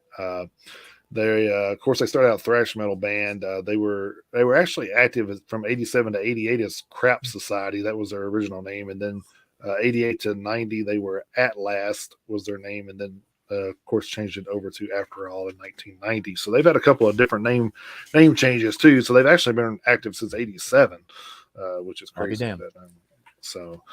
But you got Dries Van Dam, not no kin to John Claude, I don't think. But, Well, I don't know. or Rob. I don't know. Jean-Claude Van Damme's from Belgium. I mean, could be. You never know. Is it Let's see what spelled it the looks. same? Let's see what it looks like. Yes, it's spelled the same. Yeah. Oh So, shit, it could be. yeah. So that'd be kind of interesting to see. I want to look it Odds up are- now. It's one of those instances where odds are low, but not zero. Yeah. Right. Yeah. He is a guitarist, and he has been with the band since the beginning. So then we had Christophe Dupree. He's also a guitarist and been there since the beginning. We have Frederick. I'm gonna kill this probably. Frederick Van Massenhoff, bassist from 2010 till now. Then we have Bert Guillemot, drums from 2015 to present, and then we have Mike Slimbrock, vocalist from 2017 till present. So this is the band's 10th full-length album. So like I said, they've been around a minute. 11 tracks, 45 minutes, 20 seconds. We'll say this, that the singer Mike Slimbrock, he's got some great range. So definitely can belt those high notes and stuff. But I think the style to me sometimes didn't flow with the music for some reason. I don't know if it was like his vocal style didn't yeah, match the music. yeah. It was kind of like so it was more like thrashy type music, but it was more belty type vocals. Mhm. So like it was just I don't know, it's kind of weird to me. It was. I mean, like I said, maybe I listened to it a couple of times. It might grow on me, but then it was weird too because there was one track in there. It sounded like the drummer was just hitting the cymbals the whole time. Like I'm like, damn, is he fucking hitting the cymbals? I had to listen to it like twice. I was like, let me back that up because like I listened to that one twice and I said, yeah, it's like he's not even hitting a fucking bass or anything. So that was kind of crazy, but like it wasn't terrible by no means, but like I said, just a little weird to me on a couple of tracks, and where the pitch kind of seemed off maybe or something. I don't know, but definitely being around this long, they you would think there would be a little bit better than what it was, I guess, but I did realize that this guy was a new vocalist, so I did go back and I listened to the 2009 album Cult of Sin, and dude, that album's fucking great. Like I was just like blown away by that. I was like, dude, they need to go back to that sound. That was fucking awesome. But maybe they're trying to shift from a thrash to a melodic, mix or something. I don't know. Maybe I don't know what they were actually trying to do with this album or not. But like I said, they've been around a while, so hopefully they'll figure it out and moving forward. But maybe they're just trying to diversify a little. Maybe they're trying to diversify their sound to the vocalist or something. But it's just Maybe it just seemed like maybe that's why it sounded a little weird. Yeah, I think that may be why it was. I mean, you playing the same type of music from 1990 till now, and then trying to switch it up. That's a big change. So yeah. But I mean, I'm gonna give it 3 horns because, like I said, it wasn't horrible. It was okay. It was cool. All right. Well, I ended up listening to 2 albums kind of by accident. I'll go ahead and do my official review first. I did end up thanks to you, I ended up finding that new album by Headshot, Eyes of the Guardians. They are a thrash metal band formed in Brunswick, Germany in 1993. So they've been around for a minute too. This is their, they are a 5-piece consisting of Olaf Danberg on guitar, Till Hartman on drums, Daniela Carrere on vocals, Max Hunger on bass, and he was on bass from 2012 to 19. He is currently a guitarist, and Eber on bass. This is their 6th full-length album. Their first album, Brain at Risk, came out in 1995. Emotional Overload came out in 1999. Disease came out in 2003. As Above, So Below in 2008. Synchronicity in 2011. And Eyes of the Guardians in 2022 came out yesterday. So they've had a little bit of a hiatus from 11 to now. Not exactly sure why. This new album was 10 tracks long, 42 minutes and 24 seconds. So definitely not a bad listen. This band, to me, I mean, this is an awesome album. You listen to it. I listened to it. I really, really enjoyed it. I thought that this band could kind of, to maybe a lesser extent, be an example of kind of like this year's Angelus Apatrida. If you get what I mean. You would get what I mean. I don't think they'll be kind of like up there as high as Angelus Apatrida's was, but I was kind of listening to this album and I was like, this is kind of like the same situation, a band that's had 5 or 6 albums under their belt that we kind of discovered later in their career.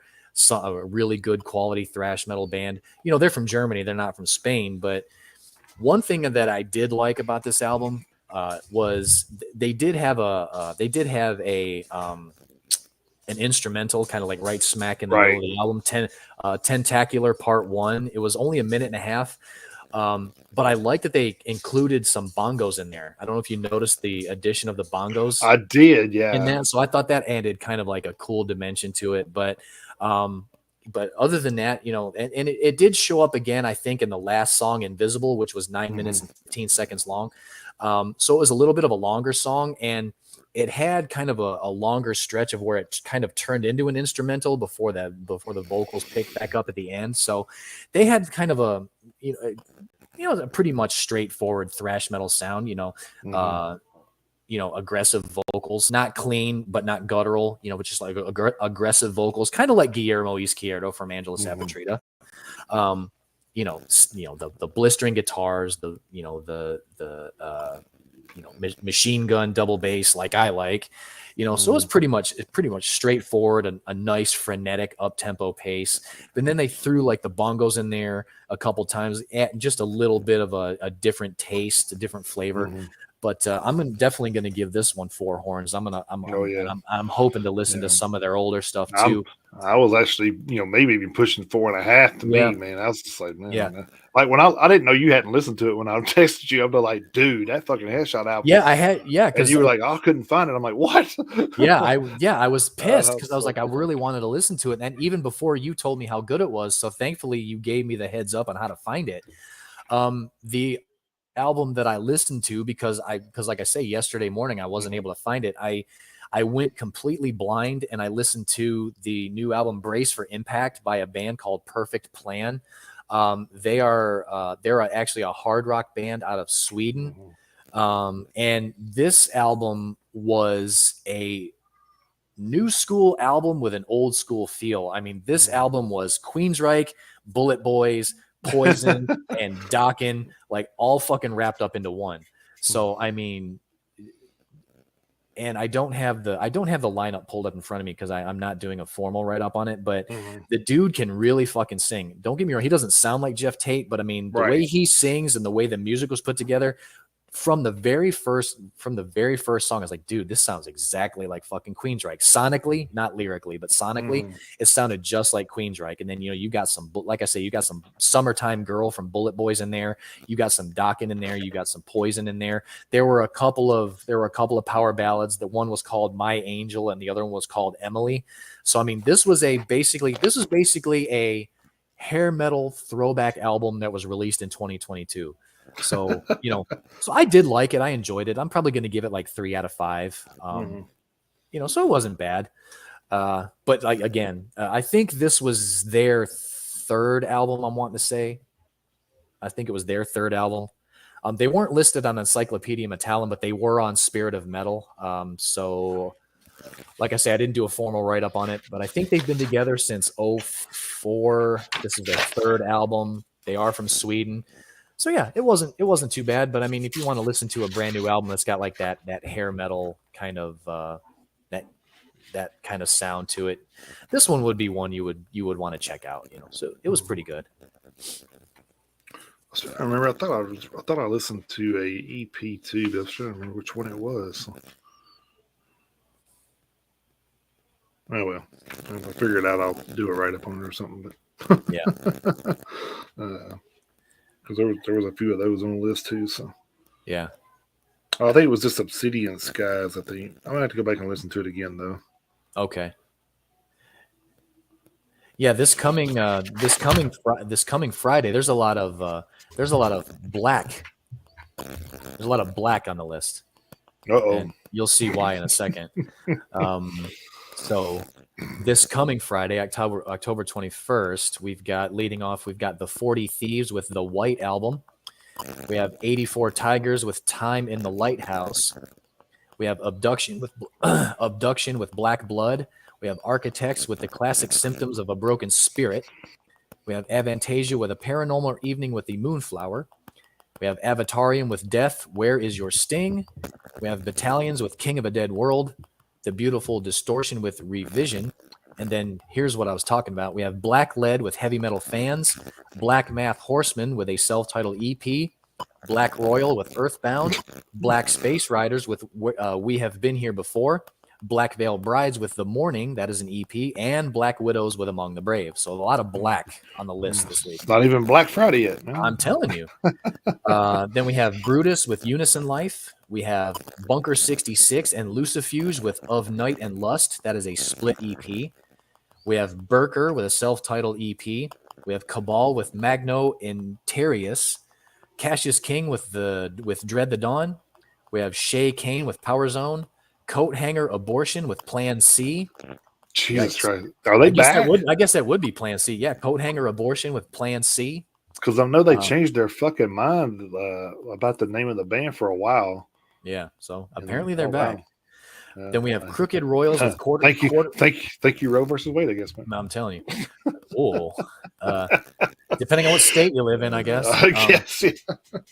Then you have Crooked Royals, Life Daydream. Demogorgon with You Are Worthless and I Want You Dead. Pretty straightforward album title. We have Diabolical Raw with Elegy of Fire. We have Exhumed with To the Dead. We have Folk Rim with On Foaming Waves. We have Galacia with Precipice. That is an EP. We have GGU 2 with Ex Est. We have God Alone with ETC. We have Gospelheim with Ritual and Repetition. We have Grand with a self-titled album. We have Goth Minister with Pandemonium. Hydra Vein with Unlamented. In This Moment with Blood 1983. That is an EP.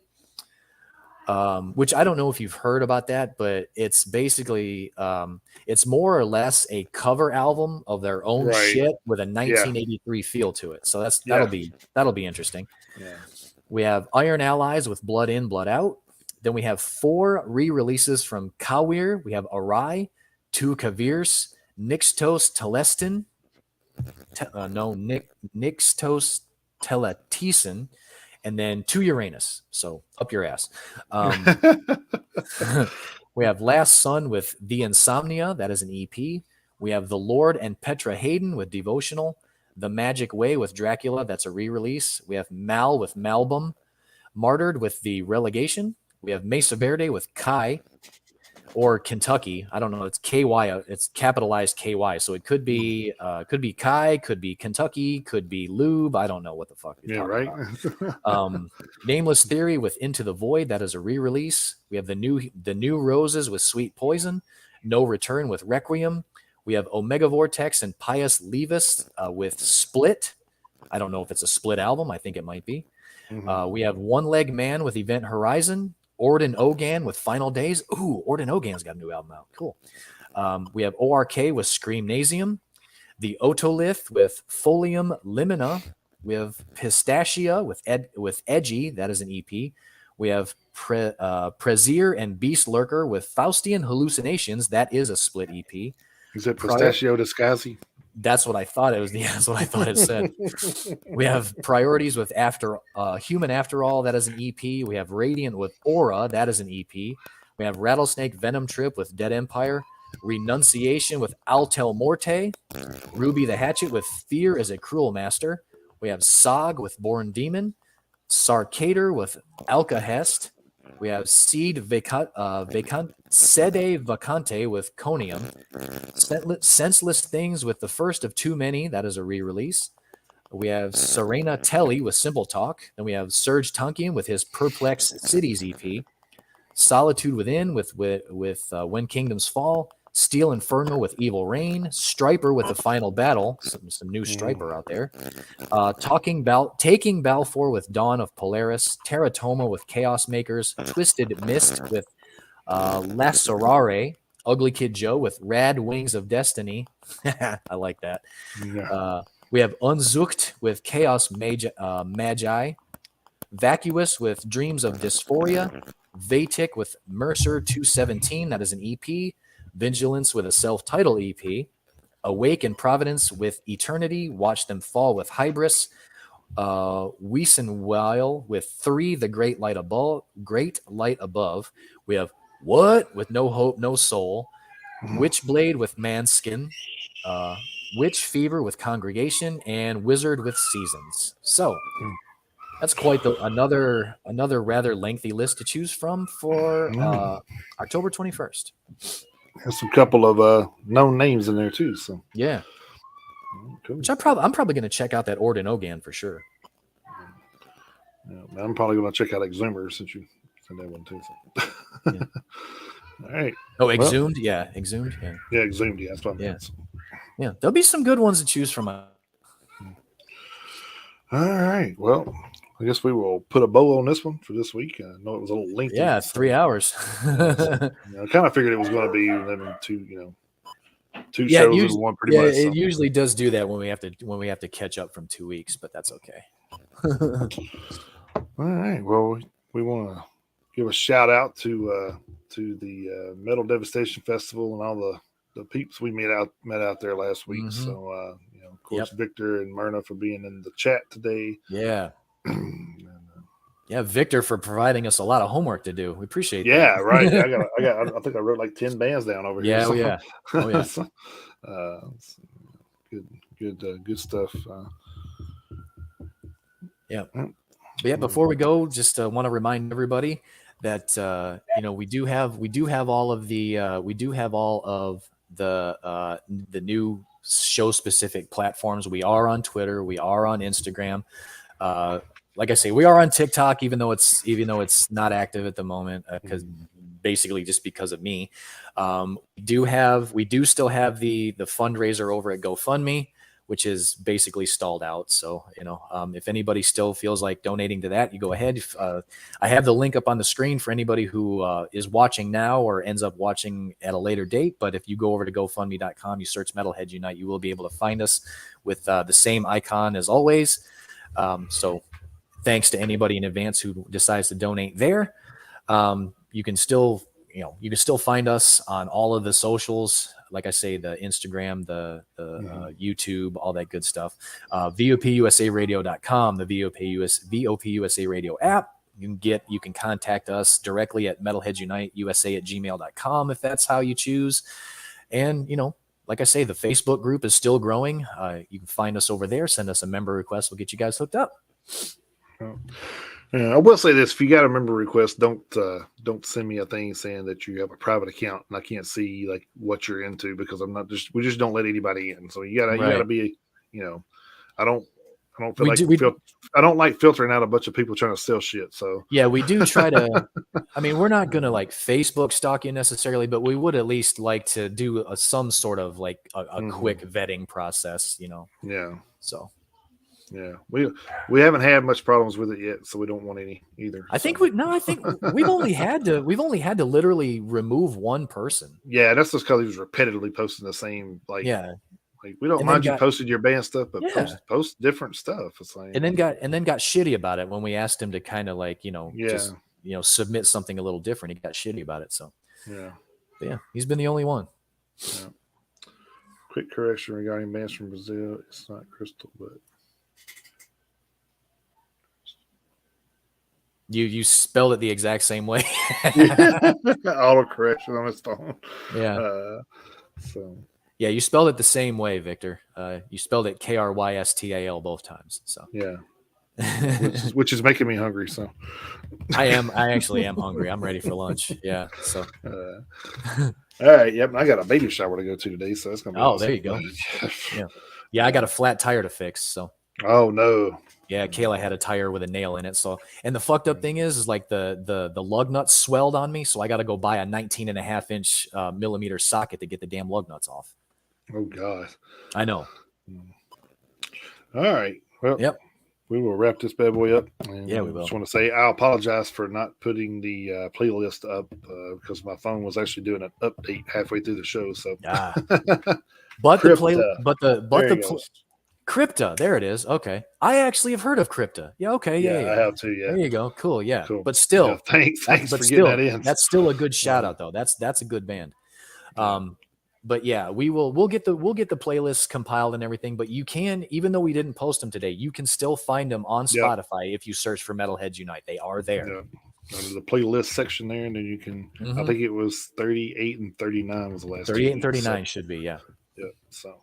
Yeah, and we didn't do a top 10 last week, but all of the previous ones are on there, and then this week's will be up there with, as long as we get our shit together, it'd be up there no later than Monday. So and then next week, just expect the playlist to have a lot of these bands that just mentioned, because I'm probably going to go through and add them to the list. So yeah, oh yeah.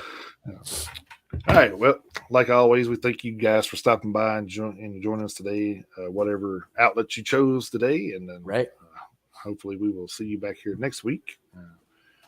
We'll have some more news and stuff for you. So, no shows to report this week, so it should be a regular show. So. Yeah, just be a regular show. Yep.